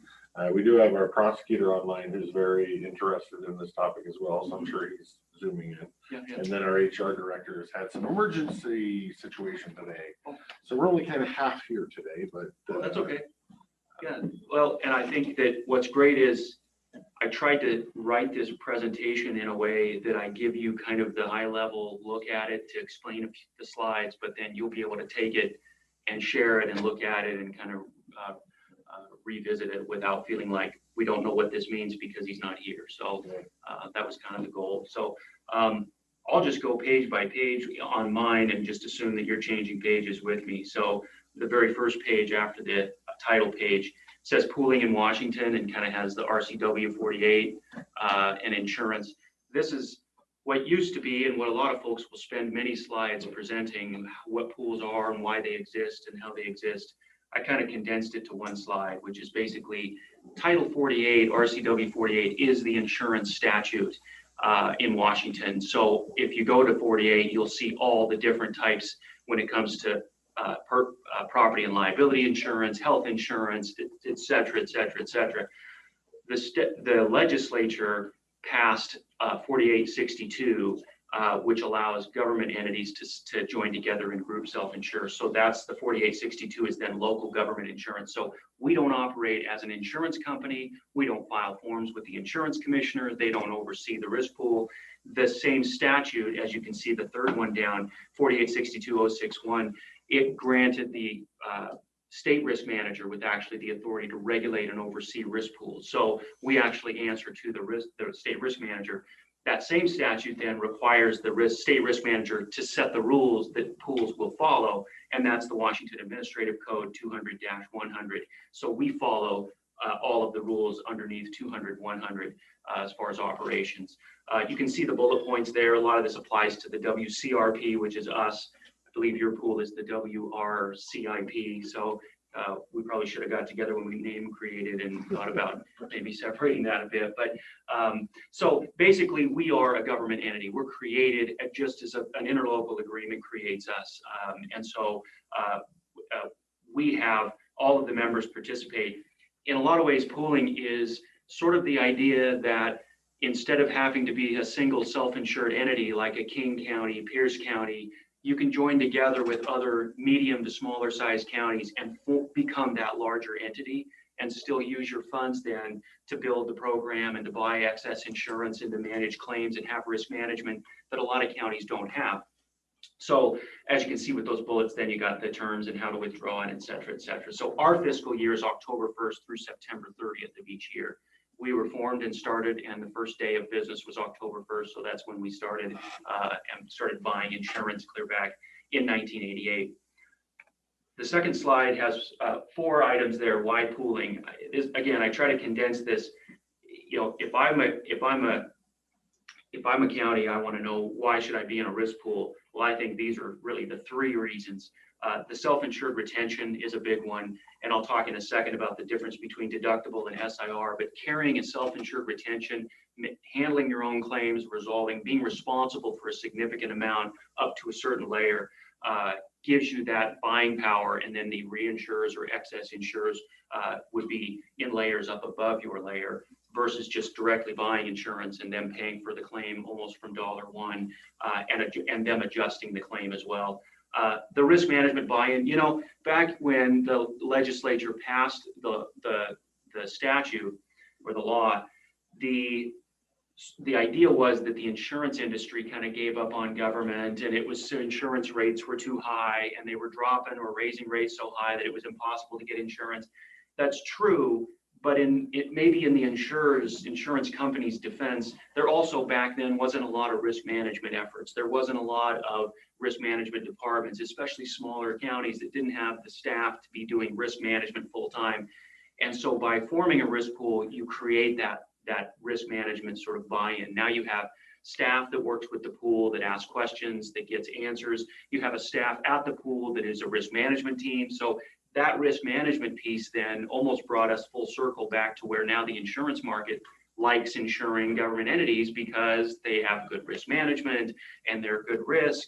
So the risk management buy-in is a really important piece, because if you're just buying insurance, a lot of times you don't think about risk management on a daily basis like you do it in nowadays. I think the third one, if I was to be asked what's the number one reason that you would be in a risk pool, I think rate stability is number one. I think the idea is let's put our money together, buy insurance and fund our claims. And if the things come in lower and we have extra money, we put that in what's called like a fund balance or a net position. And then we start building that up. So the good years where we don't spend as much, we put money into, and on the bad years where rates are high, you can borrow from that same fund and stabilize those rates. The market is really like up and down on a regular basis, and counties especially don't have the budget flexibility to be able to withstand huge swings like that in rates. And so the stability of rates is really one of the most important reasons. We try very hard we want our members to know next year, the next year, the next year, your rate should be fairly similar unless there's something so dramatic that's having a big impact. And by dramatic. Up a good question I have for you right off the bat. Sure. With the current environment and the amount of litigation out there and all that kind of stuff, what are you seeing for your policy increases for this year? Do you see a big jump because of litigation and cyber, you know, and wildfire and all that kind of stuff? We are. You're exactly right. I think that we over the last handful of years have made some very concerted efforts to anticipate this and kind of ride it along. And we've been driving down our costs, trying to keep things from being litigated, really trying to drive down costs so that we knew when the time comes to raise rates, we were in a better position. So we're hearing a lot of rates going up with a lot of insurers. We're seeing about a 10% increase, give or take. We're seeing a reduction in a lot of areas, but then an increase in other areas. And so you sort of see the offset from each other.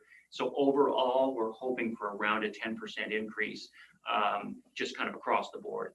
And I'll show you in a second kind of how we rate too. But the next slide, the 4 items there, it's the deductible on the top left.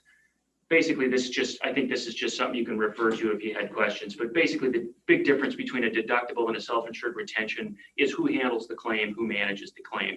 If you have a self-insured retention, you're going to manage and adjust the claim and deal with it yourself.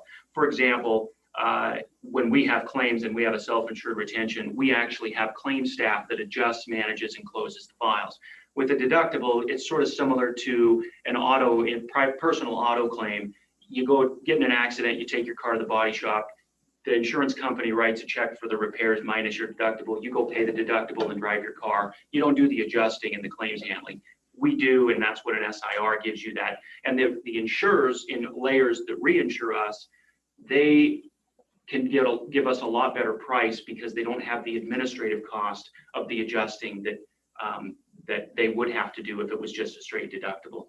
And then the difference, really, the bottom two there, reinsurance and excess. Reinsurance is really an insurer, but they're looking at your coverage document. We write our own memorandum of coverage document. So we write it for what coverage we want to offer ourselves and offer counties. And the reinsurers will look at that document and say, for a certain premium, not only are you adjusting your own claims, but we'll follow your form, we'll follow your document, your coverage, and we agree to do so. Excess insurance would be we're buying insurance from an insurance company. They're giving us a policy and we're following theirs. Next slide is our mission statement, which kind of was our mission statement when we started and continues to be provide basically broad and inexpensive coverage or cost-effective coverage, reduce frequency and severity of losses, and then when there is claims, decrease the cost of managing those claims. So that's really just, we're sort of the classic risk pool when they first started out, and we still are today. You see the membership map in the slide there.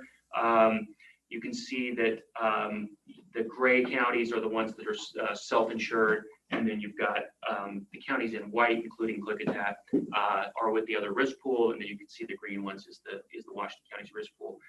Our board of directors is 26 counties. Our entire membership, every county as a board member has a vote on the board. Our board meets 3 times a year. Then we have a smaller executive committee made up of 11 of those, and we meet regularly for administrative type stuff. So here's then diving into why the WCRP. So just a few slides. Risk management. We do annual on-sites. We do data analysis and provide actual graphs and talk about where the claims are trending, where you're having claims, what departments you're having claims, what areas you're having claims. If you're having auto claims, we break it down by, are they backing claims? Are they rear end claims? We actually sit down and go through that with whoever we would need to at the county, but typically whoever's the designated risk manager. We have staff at the office with insurance experience, claims experience, but also law enforcement. Our senior risk analyst is 20-year retired law enforcement. He's been making strides with a lot of our sheriffs out at all of our counties and their staff on really starting to focus on law enforcement. As you know, it's a hot discussion right now, especially with even the legislative bills that have passed, and we're focused on that right now as well. Contract review, we look at indemnification, insurance, all of that for various contracts from different departments. So, and then every year we look at that same data analysis and use it. We choose an annual targeted risk management focus, whether it's focus on employment or focus on court security or focus on cyber. So next slide. Oh, risk management on the radar. So this is just to give you kind of a general idea what we're looking at. I'm guessing that most pools are looking at this as well.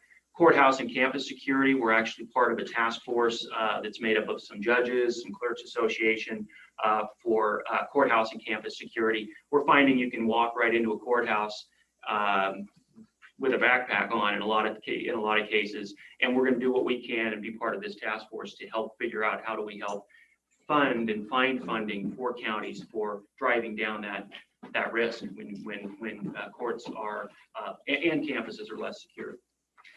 Employment claims are a big focus for us. This law enforcement legislation, we just actually are working with WASPIC, sheriffs and police chiefs, on focusing on this new legislation with a lot of the requirements. Instead of running from it or just griping about it, we're just turning our direction toward it. Let's figure out what we can do, how we can help train. Maybe we can have a global conference with several different groups around the state and try to get some training for these deputies. Joint and several liability is a big focus. We've recently settled big cases because of joint and several liability. Joint and several liability is a doctrine in Washington where if you basically, anyone who has even a share of liability for a claim, an incident, they're all together jointly and severally responsible for the damages. An example would be 2 cars get in an accident, one runs a stop sign and it severely injures the other party. Let's say that the county was sued also for, I don't know, not having a stop ahead signs or having bushes maybe blocking the stop sign, not having a light around the stop sign, rumble strips, whatever. They sue the county as well, but we know that the driver of the car that ran the stop sign is significantly at fault. If the driver is 90% at fault and the jury says, let's just give the county 10% for not having, I don't know, a stop ahead sign or something, and they give the plaintiff, the injured party, $10 million. If the person who ran the stop sign doesn't have enough insurance or any money, the county has to pay the whole $10 million settlement or verdict. It's not right, and it's something that we as a risk pool are going to continue to focus on, because we end up settling a lot of cases where the county could be a small amount responsible, but it's not right that they then have to foot the bill for a completely at-fault party or mostly at-fault party. Yes, it's great for the not at fault party, but that's when you ask why insurance costs are high and why rates are high, that's a big piece of it for sure. So we're going to be pushing that joint and several liability. We're always focused on large property losses. Property insurance, you know, if liability insurance is a multi-million-dollar industry, property is a multi-billion-dollar industry. I mean, you could have one building burn and it can wipe out 10 years of premium that you paid in insurance. So we're always trying to figure out, where's that next big property claim going to come from? We can handle the smaller property claims, but the big ones are the ones that are going to be a big hit to the rates.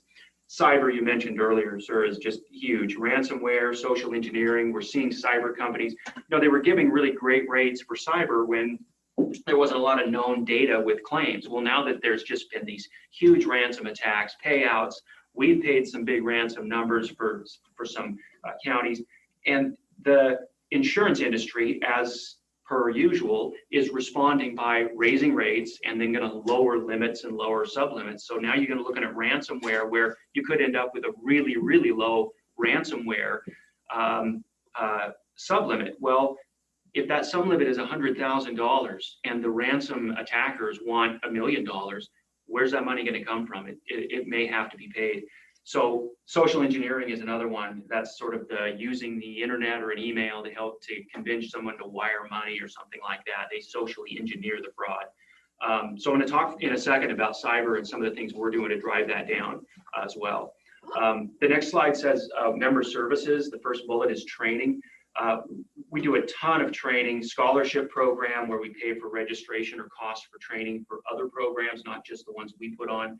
We do pool casts, which is basically, it's a almost webinar or call in. We use either the phone for conference call. We've been using Zoom during COVID. It's a great way. We just put it out there for all of our members. We're going to have a pool cast for an hour to talk about employment, or we're going to talk to a cyber expert, or we're going to talk internally about litigation issues. And people can just call in. They don't have to register. They don't have to sign up. They don't have to show up if they decided they couldn't make it. They can just Zoom or call in and be part of it and listen to us have a conversation. And it's been great. We did one on the Blake decision. We did one on crowd management back in October. We have done them just even on things like understanding your invoice, so that members that are paying their invoice to the pool can go through, watch one of these pool casts. We have a risk reduction program. It's kind of like a grant program. You apply, send in, we can approve up to $5,000 for projects or purchases that reduce risk. Sometimes it's easier to get $1 million than it is $5,000. So sometimes that can help with handrails or fixing sidewalks or something. This cyber reimbursement program is what I just mentioned. We decided, because cyber is so huge, and really cyber is all about criminals, right? It's all about people getting into your system. And so the best way to prevent that is to stop them from doing so. And so we decided, there's a company called Novifor, but there's others as well. But the pool decided to pay for the full cost of every member's subscription to this Novifor program. So for some of them, it's maybe $10,000 or $12,000. For some of them, it's a couple $1,000s, depending on their size. But we decided we're going to fund it and pay it because it's critical that everyone get on this or similar program. It's a phishing platform. They help with training. Every employees will get emails and they click on the wrong thing or open a link and boom, do you have it? Mm-hmm. So we would pay for it. So there's a bunch of counties that don't have it, and we're really hoping that they'll all sign up. 100% should sign up, in our opinion. Online resources, educational, we have conferences throughout the year and stuff as well. Claims handling, this slide, basically, as I mentioned, broad coverage. We have a pre-defense review program, so we pay for, we can hire, work with lawyers that have specialized maybe in employment or land use, and obviously, you know, working with either the risk manager, prosecutor to get some legal support if maybe it's a very particular employment or land use issue. So it's a resource that's available that the pool funds. I mentioned the large SIR, and that equals more control. You can actually have a lot more flexibility. We have made over the last handful of years, and to the commissioner's point, the litigation and the costs. That was a big piece for us. We've got to drive down litigation. Guess who gets rich whenever there's a lawsuit? Two people usually get rich. And so the avoidance of litigation, we're not afraid of litigation, but we despise it. And we're not going to invite it when we don't need to invite it. If you have a rear end car accident and you're at fault for it, you're wasting time if you're not paying for the damage, resolving the claim, especially if it's a claimant, they don't have an attorney, they went to the doctor a few times, write them a check, close the file, and move on. If you don't, and a year later, they have a lawyer, they got a lawsuit, they have $25,000 in medical bills. Next thing you know, you're in litigation, you're fighting over the values. Do you win the case? No. No matter what ends up resulting in that case, you don't win the case. So we're doing everything we can to really zone in on claims and close them quickly and get them out the door. And then we're cost conscious. We've cut significantly on defense costs, litigation costs, and some of that. We feel like, why give it to others when we should be giving it back to the members through programs? This slide with the 4 green boxes, WCRP coverage overview, basically it just provides you liability, property, cyber, terrorism. As you can see with the liability, 25 million in limits, 2 million SIR. Members choose various deductibles depending on your size, and you take a reduction for that. I won't go through each of these line by line, but first party property, the cyber program, the pool takes a 100,000 SIR you see on the cyber. Members don't have deductibles right now on the cyber, but we're looking at making that an option because some would like to carry a deductible that maybe drives down the premium a little bit. And then terrorism as well. A lot of your policies include terrorism. You just pay a little extra as a terrorism coverage add-on. We just decided not to accept that coverage through our regular coverage, and then we just separately for a lot less, just buy a standalone terrorism coverage. This liability structure, again, you can refer back to this, but basically starting from the bottom up, this is what gets us to that 25 million, for example. I didn't use one of these for every line of coverage, but it just shows you that very bottom right says in green WCRP, SIR, and member deductibles. That's that first layer that we pay. Really, most of the claims are going to be handled within that first 2 million, and really, frankly, a lot of them within member deductibles as well. Then you get into that 3 million reinsurance, 5 million reinsurance, then excess coverage. I talked about the difference between those. So that gets you up to our first coverage is $20 million. Everyone gets the 20 million, but the 25 million, the extra 5, is an option. The slide with the 2 pie charts next to each other, total assets on the left, total liabilities on the right. That's just when you're looking at the strength, the financial condition of a program like ours. This just gives you that snapshot. About 61 million in assets, about 36 million in liabilities. The liabilities you can see on the far right. There's really 2 slices I'll point out to you. One is the left one that says claims reserves. It's at about the 10 o'clock. That's the open reserves on open files that we currently have. Those are a liability. Then across from that, around 2 o'clock, says IBNR claims. That stands for incurred but not reported. That's sort of like the reason most businesses or even individuals fail is because they don't anticipate the miscellaneous costs. The IBNR means there's claims out there that you don't have reported and you don't have open and you don't have a reserve on. But if you don't prepare for some of those, then you're going to go bankrupt. And so IBNR is very critical to anticipate. Yes, we have the known claims, but how much should we set aside for the unknown claims as well, which is incurred. It's been incurred, but they haven't been reported yet. This slide that gives you the 24 million, the graph on the left shows you the increase in our net position. We're building that fund balance because we feel like if we keep building that fund balance up, we can use it for things like I said, paying the no before, improving and increasing training, grant programs, et cetera, et cetera. So we run at a $24 million net position. This slide, the 2021 assessments breakdown. When we say that we collect $18 million, you can see the total liability assessments, 18 million. When we say we collect $18 million to do business this coming year, the question is, well, what makes up that 18 million? Well, here's your answer. We really use about 3 main slices. One, up at around 11 o'clock, is the administrative and operating budget, or costs, the administrative costs. To the right, then around 2 o'clock, insurance premiums. That's the premiums we pay to those insurers in those layers above. And then the bottom left, around 7 o'clock, WCRP retained losses. That's that 2 million SIR. That's per claim SIR. So you got to pay every claim that falls within that. So you can see that 9.3 million, it adds up to a significant amount. And then the capital funding is, if we know we want to add a little bit to our fund balance to keep building that cushion for stabilized rates, et cetera, anytime we can do so, we do. So we add $1 million on top of the needs. So 18 million would actually be 17 million as a break even, but we add another $1 million to build that fund balance up, especially if adding that, still our rate increase last year was about 2%, and that members had about an average 2%. That's with the $1 million in fund balance. So this slide, the next one, is, you can see this spreadsheet looking thing. That's the liability assessments. What this shows you is, we show all of our members on the left-hand column exactly all of their rates and how their rates are made up. And we use worker hours. We use the base rate that everyone pays, which is column 4, 1.075. Then everyone gets a reduction or increase based on experience, based on what deductible they choose. So let's go to the next slide, because this kind of takes one of those and kind of gives you a rundown. So I'm on the slide that has the far right says total assessment 319,831.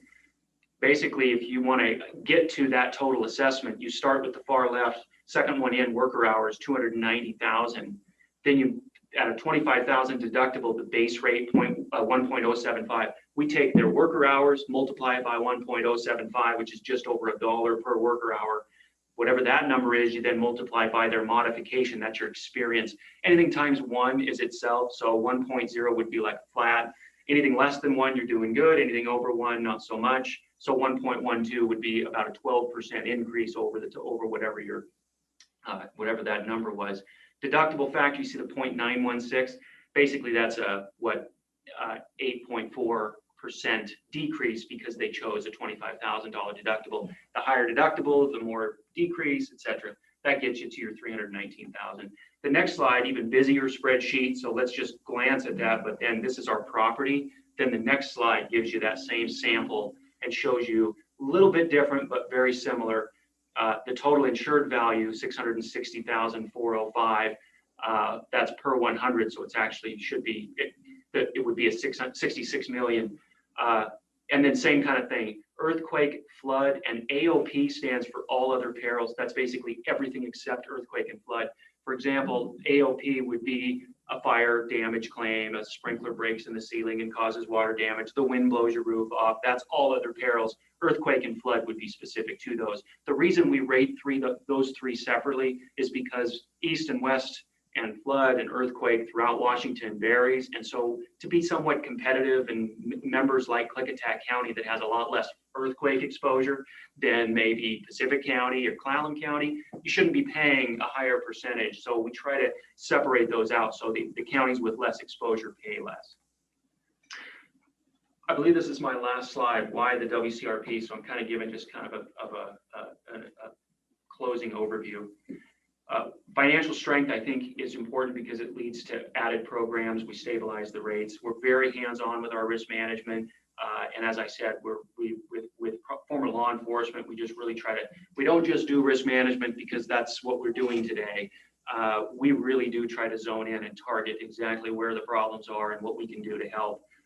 And we're trying really hard to make some improvement on that. More training and member programs, the cyber program I talked about, our risk reduction grant program, these pool casts, and then of course our pre-defense program. with this law enforcement reform stuff that's going on, we're just really focused on how can we get, and that's where a pool cast would be important. We're going to try to have a pool cast to start talking about, let's get as many sheriffs and as many folks as we can together to talk about what does this legislative reform mean, whether you like it or not, what do we need to do to move forward? And some deadlines like July 25th deadlines for, and I know that CJTC and the AG's office has some work to do as well, but we're just really trying to help get our heads around that. We did the same thing with the Blake decision. We had a pool cast, had about 133 attendees watch and sort of follow along while we had about 4 speakers talk about what does the Blake decision mean and what are some folks doing to try to combat it. So it's a solid program, but so is the one you're in as well. So, I mean, really, it's just, I think it's great that you're looking at options, seeing what numbers look like. And we can certainly, I think over time, if you know your worker hours, if we can kind of look at loss runs, we can kind of give you a general idea of pricing wise. But that was kind of why I wanted to show you this too, because really, if you inserted your own worker hours into there, notwithstanding, there's a lot of unknowns here that we'd have to figure out. But if you were any given county, like in this sample, and ran the numbers across, it kind of give you a general idea what it would look like. Our members were paying about $8,500 each a year for cyber coverage, for their share of our cyber program. We are probably doubling that, to be quite blunt with you, just because I think it's important that you know the facts. We're seeing a big hit on premiums. We're seeing a big hit on requiring larger deductibles or SIRs. So to me, going from 8,500 to 17,000 it's double, but it's not going from $1 million to $2 million, but it's all relative too. Some counties, $8,500 isn't a lot of money, and for other counties, it's a whole lot. So that's kind of what we're looking at, just based on, I think we paid about $144,000 a year for premium. And then we took $100,000 retention. And so within that $100,000 we had to pay, I think we anticipated about $85,000 in retained losses. That number setting aside, that $144,000, I'm anticipating we could see 20, 30, 40% increase, which sounds big, but dollar wise, $144,000, it's not significant, but it will take those premiums up on the cyber. And part of what we're doing also, just to add, we're actually writing our own cyber coverage document right now and trying to get that implemented. And then we want insurers to reinsure, follow that document. 1, so we have the flexibility of coverage. 2, so that we can help carry our own self-insured retention. But by doing so, then we can offer the coverage that maybe the insurers above us won't offer. If they say, all we will do is a $100,000 ransomware limit, we won't pay any more than that on a ransom. Well, what if we have a $250,000 SIR? We could offer the $250,000 as a ransom. And so it's something. It's maybe not all the answers, but it's something. So we're regularly working, and I guess I would just ask, as we continue, we're in the middle of renewals right now for October 1st. And as I said, we're hoping for around 10% liability. We're probably around the same for property. We saw a big increase in property the last few years. The property market just went gangbusters, but we kind of captured that already, so it's looking a lot better. And then, like I said, cyber's a big knock. But as October 1st approaches, I'm happy to continue to talk with Lee and stuff to get the kind of give you an example of where things are at for us at this time. Because I know that my anticipation is you have to put in your notice with your pool and you have plenty of time. And if you choose to do that, you'll want the most information. So I appreciate you giving me the chance just to kind of give you this, and happy to answer questions now or in the future. No, I thought this was a good presentation. Thank you. You might want to check and see if Q's Online has any questions. David, are you there? I have a question for you. I see the deductibles look like range from 10,000 up, with most counties at 25,000. But then elsewhere in your document, I thought I saw a range starting at 5,000. Is there any? Did I misunderstand that, or is there any particular reason no county has utilized the $5,000 deductible, other than, I guess, that would be I'm sure the higher cost? No, that's a really good point. I think that's a typo. My apologies. I think 10,000. I think it used to be years ago, but 10,000 is our minimum liability deductible. So good catch, and my apologies. Okay, thank you. Yeah, I was speaking with a colleague from Skamania County. He mentioned he thought the 10,000, that's why I saw that. And I was like, well, because our current policy is a $5,000 deductible. So that's why I just piqued my curiosity. Thank you. Yeah, that's It, my it shows 5,000 is the deductible on the property assessments. On that page is probably what you saw, Q. If you look at the slide, Slide number. the one with the spreadsheet too, that had the real busy spreadsheets, there was a deductible selections on the left-hand side. And 10 is the lowest one on that, column 1 on the spreadsheet showing the liability assessments. Yeah, I think it's the second one below, two down below there that has the property assessments with the deductible of 5,000. Yep, and there we go. And 5 is the minimum on property, 10 is the minimum on liability. Right. So yeah, my error, sorry. Hugh, do you have anything else? Not at this time. Thank you. All right, Tan, you got anything? No, I do not. Thank you, sir. Yeah, thank you very much. Appreciate it. Absolutely.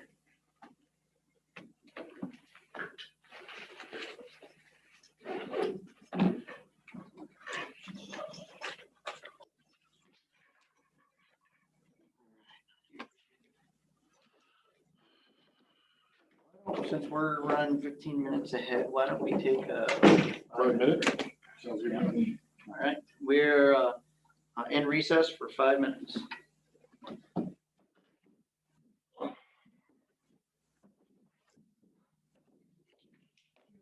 I had gone to the restroom while I was out there. That's why I saw you printed.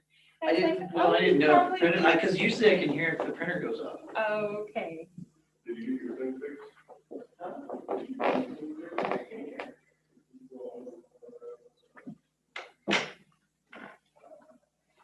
Did Sandra ever come? No, she did not. Oh, okay, good, because I was starting. Oh, you recorded? Are we being recorded? Yes. Oh. I was just starting to feel really bad that she wasn't. I didn't want to, pass over. No, she must have got tied up. I should have paused that though.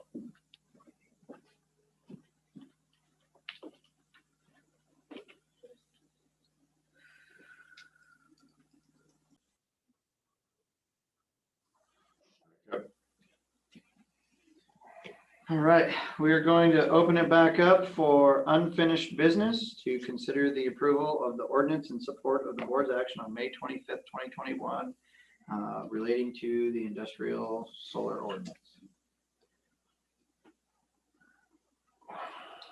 Have you had a chance to go over that? I did. And do you have any thoughts? I'm not signing that. You're not? Yeah. So you have any changes, thoughts you'd like to? I'm trying to bring it up on my little thing here. Well, first off, when I voted in favor of lifting the moratorium, the reason I did that is different than what is stated here.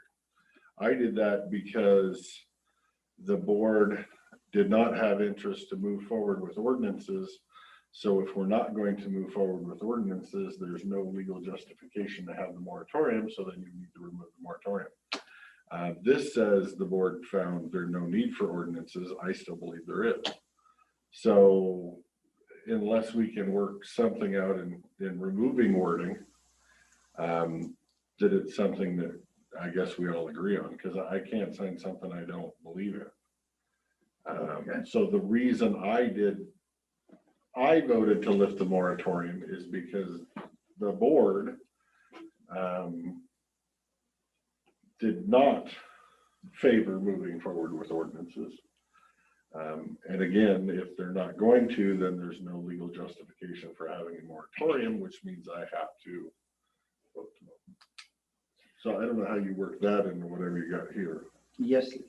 Commissioners, would you like to table this until your seatmate's back, and then maybe even after that, you would still have just further discussion? When I saw this on the thing, I'm like, this is gonna need to be something for when he comes back anyway, but I figured if we had a little conversation about it today, we might be able to at least move a step closer to. It would be nice to get it to a point where you feel comfortable signing it based on how we voted.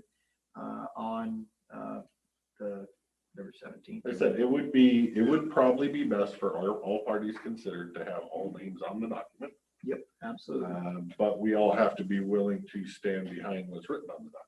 That's what I was saying. So would So- you be willing to work with staff to get your feelings and thoughts on the document so that it's a place where you feel comfortable? Absolutely. By the time our illustrious chairman gets back from Hawaii? November? He's gonna Yeah, get- no, I'm available all the time, anytime. Okay. So what we will I do is, I think, I don't know, the easiest way for me, I guess, would be just work with them, and then we can kind of come up with something. well, I wanted to say thank you. It was a good first draft to, I'm sure you had a little bit to do with it as well as Mochi. Me, no. Oh, that's it all was just Mochi. Okay, well, you can work with Mochi on getting that comfortable for you or amending it, and I'll take the chair's prerogative and table the unfinished business to 7-6. 7-6, yeah, Ready for consent? you betcha. Mr. Chairman, I make a motion that we approve the consent agenda with 10 items. I will step down and second the motion. All those in favor signify by saying aye. Aye. Aye, motion carries. Okay, board pending. What do you have, sir? You don't want to know. Yeah, I do. I wrote something right there, I just can't read it. So it's that I you said don't want to know. know. Eventually I'll be able to read that. I can give you an update. That's Washington Rural Insurance Pool. I'm on the Washington County's Rural Insurance Pool. They did just add Garfield and Columbia counties to us that jump ship. Other than that, you kind of got the update that there will more than likely be a double-digit increase. And that's what I wanted to confirm with them. There will probably be a double-digit increase in premiums because of the law enforcement legislation, cyber and wildfire. And that's kind of the gist of that one. Childcare still got, I believe, 2 more meetings. And then they're going to be applying for another grant to take them through all of next year. Is this still just for planning all of next year? For the most part.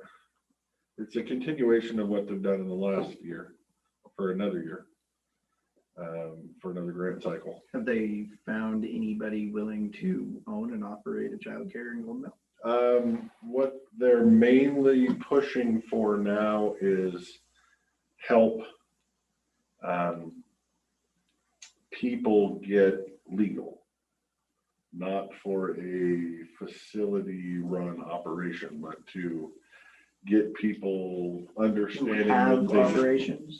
then have, I guess you could use the Certified? word illegal daycares, that they have to jump through the hoops and have special blinds and special fencing and special this and special classes. And they're trying to get those people up to snuff. I guess I'd say that's where the main push is at with that group right now. I've turned over documents that I received from employees about franchising. And there hasn't been a lot of talk about that. Okay. And the county building for essentially an owner to come in and take over. Obviously the remodel costs are higher now than when Gordy came up with them a couple of years ago. So I hope I'm wrong, but I don't see a lot of encouraging thoughts out of that. So when we get the childcare survey done with the county employees that I had Rob do, I will probably be having another discussion with you two gentlemen about where we want to go from here on that one. Can you give an update on the Bluebird meeting? Oh, yeah, no, that was quite fun. So that was Bluebird Solar a week ago, I think. Yep. held in their fancy pantsy new school out there, which I got to meet the superintendent. He gave me a tour of the school. Really nice facility. Wish we had those here. For the most part, I'd say about 20 people in attendance, not counting the solar people. They said 15 people online, but nobody online made comments. How about the people in? There really was not much of a comments from the audience there. They were generally in support. The one comment from a citizen was a clarification on who owned the substation previous to them owning the substation. It was just clarificational. That was the only question from residents of Mickelson. And then Elaine Harvey was there. She spoke. And then Greg Wagner spoke. Elmer Eldridge called in and spoke. The mood in the room was definitely different than the mood in our room during our hearings. The people out there are much in favor for the most part of those projects. And they didn't seem to take too kindly to residents from Goldendale showing up in their backyard and trying to tell them what to do with their sagebrush. So that was kind of the mood of that meeting. I talked to Ken out there in solar, and that was all good and dandy, and it was productive. It was informative. Different atmosphere, different region. There was one thing else out there. I'm trying to remember what it was. Anyway, so that was essentially that one.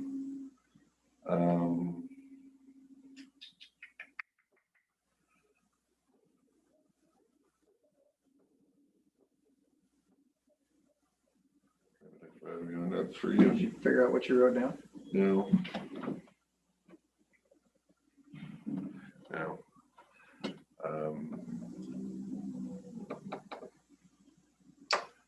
No, that's pretty much it. Okay. I've got an update on the airport.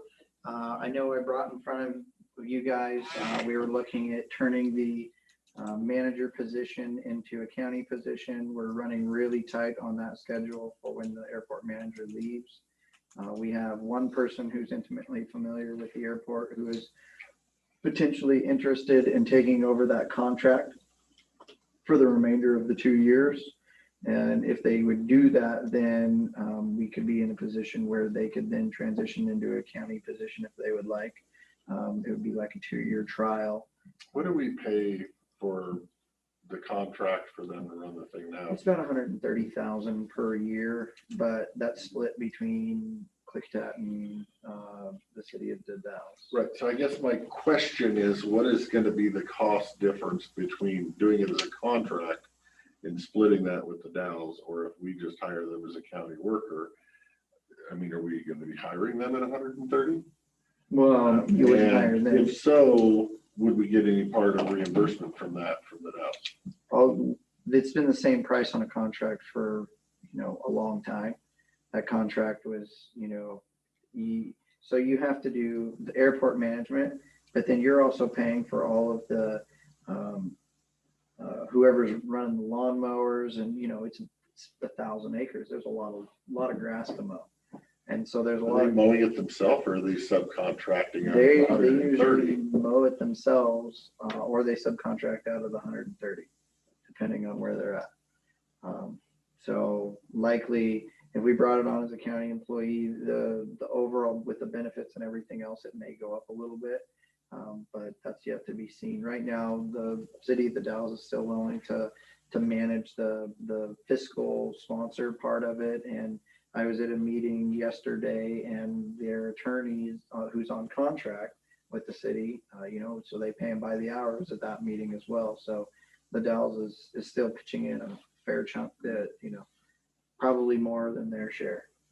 So if we were trying to get half of that number, they might squabble, is what you're saying. Yeah. I would. I'm just cheap. say. I'm cheap, I gotta ask. Well, you want to mow? I mean, he'll take all the help he can get on your off Come time. down on Mondays and mow the airport. Yeah, there you go. Okay. With that being said though, so we're also working on, an agreement from 10 years ago for the airport well. And a portion of that airport well was going to get transferred to, the Dells Water District. And then, that would give the Dells, water to continue to grow everything. And the airport got all the infrastructure for the business park out of the deal. So, we're still working on that, and it's been 10 years, but I'm starting to get involved. I've got a little experience with, water rights and transfers and everything. So it's actually moving forward. We're waiting on the FAA, like usual. You send them a letter, and it takes them 3 months, and they send you a response on the last possible day, and then you respond to it, and then it's another 3 months. So we're not in trouble with the FAA. We're not in trouble, but we still have to ask their blessing in order to sell that little bit of water, in essence, or exchange is, I think, the more appropriate way to say. Well, I guess I would say I'm very pleased that you're on that part of it, because that's been a long, stagnant process on that part of it.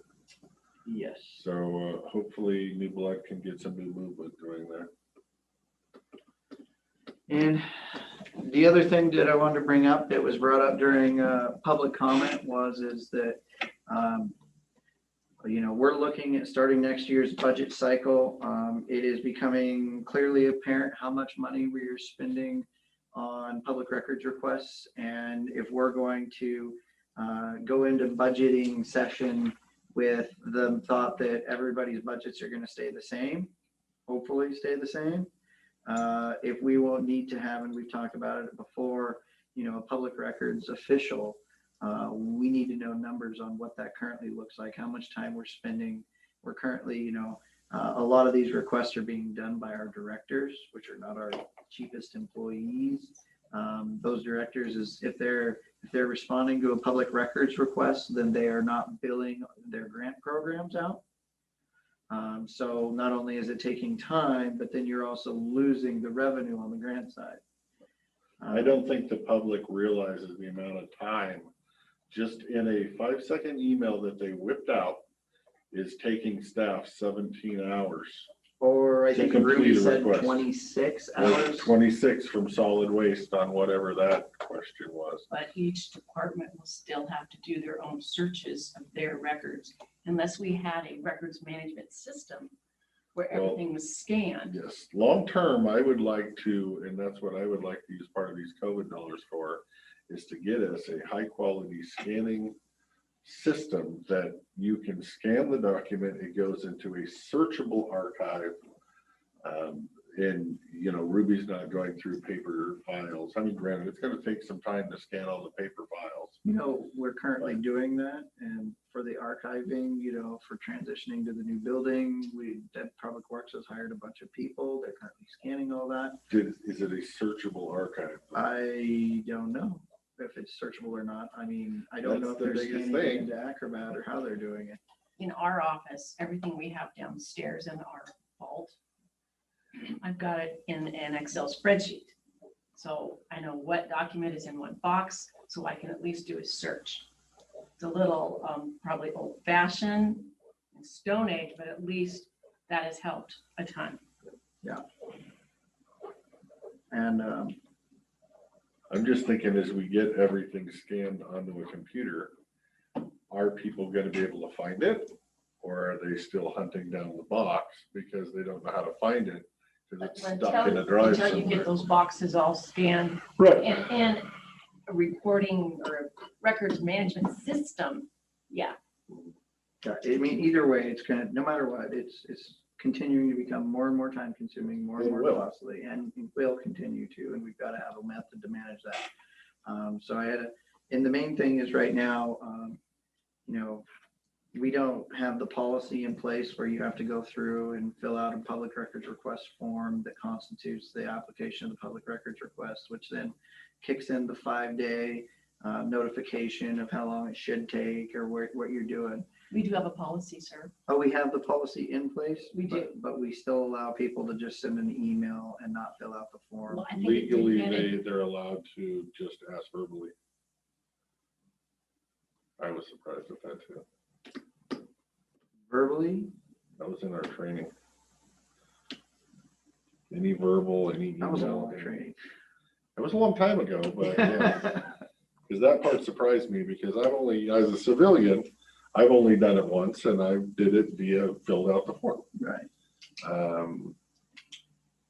And I think we've been, this board anyway has been so easy. I don't know, previously I wasn't here.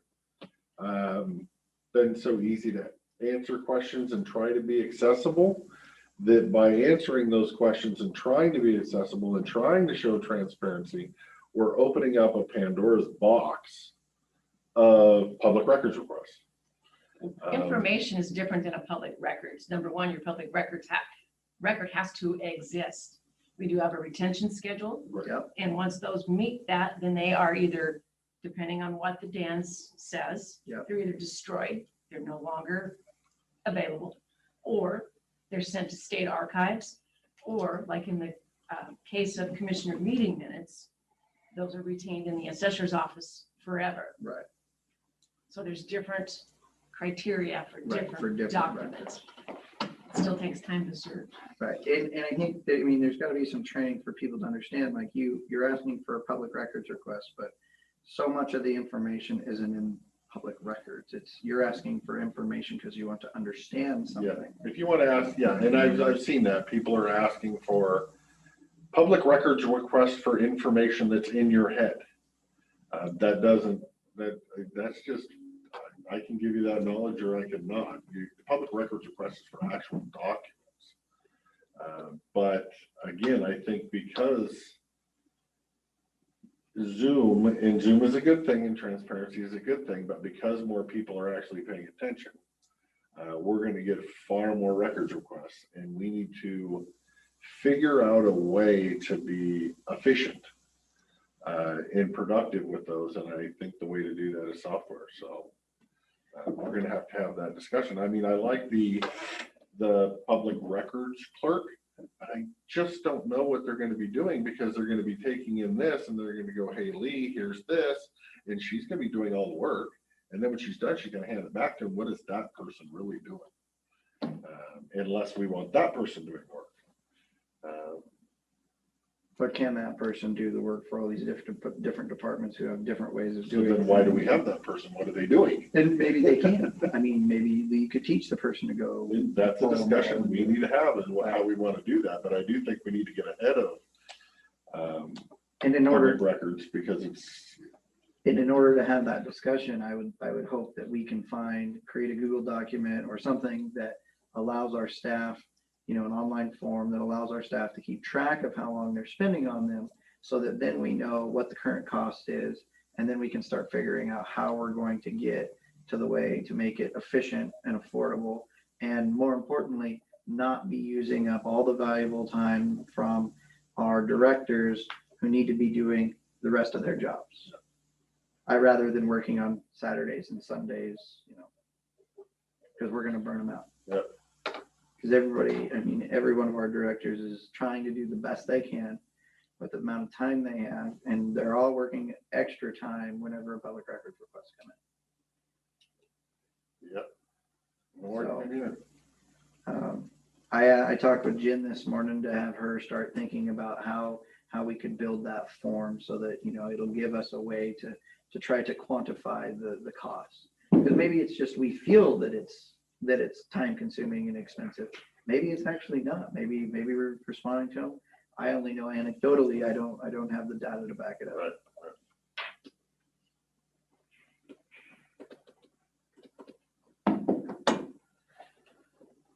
Yeah, I think we need to have that hearted discussion because, you know, if you're looking at a, you know, half an employee or an FTE in one department, a quarter of an FTE in another department, I mean, I'm really curious, documentation wise, how many FTE hours a month across the county we're spending in this, and if there's a way to make that easier, better, and take some of the workload off our staff. So, yeah, no. All right, next up, we have a letter that was drafted today after our meeting with the prosecutor and Director Quinn in our conversation from 9:30 this morning about the June 17th letter that was issued by Sheriff Bob Songer. If you would like, I can read it into the record since it's not on anything. Would you like that? Probably best so the people in the audience can know what we're talking about since we've been playing with it. All right, and we have, you've heard from Commissioner Sutter. I have, and he sent an email in support of it and asking staff to sign for him. All right, all right. Dear Bob, the Bartow County Commissioners are true supporters and allies of law enforcement. Our law enforcement officers have difficult jobs, which are not only hard on them personally, but hard on their families. We respect that and owe them all a debt of gratitude.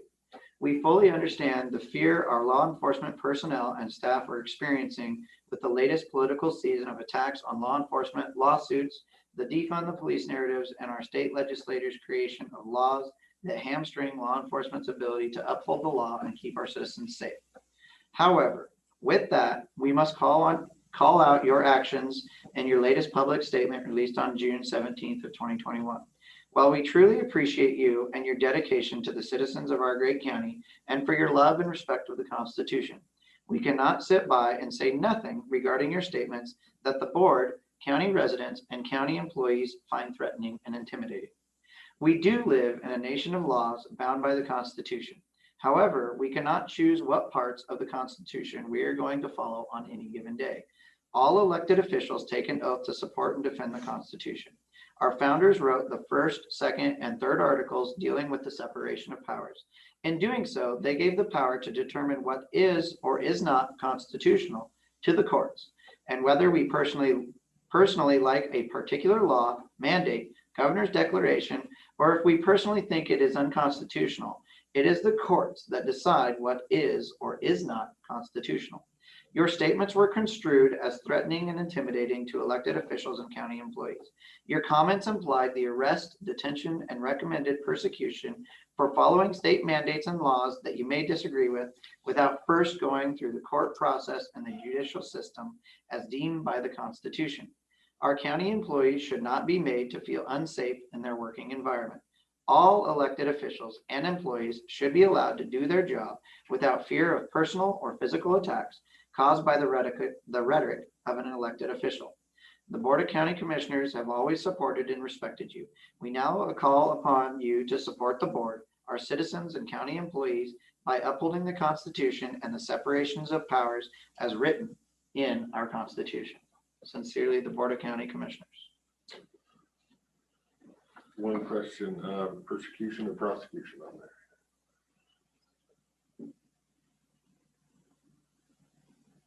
Probably the last paragraph. Prosecution. Recommended prosecution. Thank you. Did I say persecution? Yeah. Nice. You did, Commissioner Anderson, and sometimes people do view them as interchangeable, but I can assure you they are not. Oh. I was gonna say it was almost accurate, but not quite. No, I think that went over well, and I will be signing that shortly. Hugh, do you have any statements? No, not at this time. All right, thank you. Do we need a motion to sign this, or we can just sign it? You are all in support. I don't think a motion is necessary. I will sign it.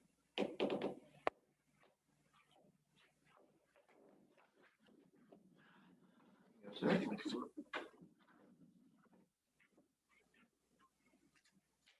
Do you have something, good sir? I was just coming to listen. Like you're not usually listening on here? No, sometimes yes, sometimes no. Okay. No, he just puts himself on here, so we think he's listening. Yeah. He's in the back room playing cribbage. Pinochle. Okay, moving on. Nothing else to report pending from you, Dan? No. All right, moving on. Prosecutor Cannell, do you have anything for pending issues? Not at this time, thank you. Well, thank you, sir. Anything else for the board? I'm good. You sure this is your last chance? I'm good. You walked down the stairs. I did. Good exercise. Okay, I'm going to move that we adjourn the regular meeting until June 24th at 1:00 p.m. The board will be participating in a joint meeting with the Skamania County Commissioners in Stevenson at the Hegwald Center Auditorium, 710 Southwest Rock Creek Drive. We have no workshops that are scheduled, and I do not believe that meeting will be on Zoom. It is on Zoom and it's posted on the agenda Okay. to people to access. And Through their Zoom or ours? through their Zoom. Their Zoom. And those numbers are on the agenda. They're on the agenda. And Okay. staff will be zooming in as well. Right. Here. Okay. And you also have a Board of Health meeting at 10. And that is our Zoom. Our Zoom at 10 and then down there at 1. Yes. Got it. Assuming you're gonna zoom in for the Board of Health. Yes, Brian. Yeah. I I'm might not as well. driving up here to turn around and As I drive. said, I might as well since I gotta turn around and go that back direction. So Yeah. Oh, yeah, good point. Do you get enough internet at your house to Zoom? I may or may not have my face showing on here, but everybody will probably like that anyway. All right. We are now adjourned. Thank you all who listened in, constituents, electeds. We will see you Thursday at 10 o'clock. Let the emails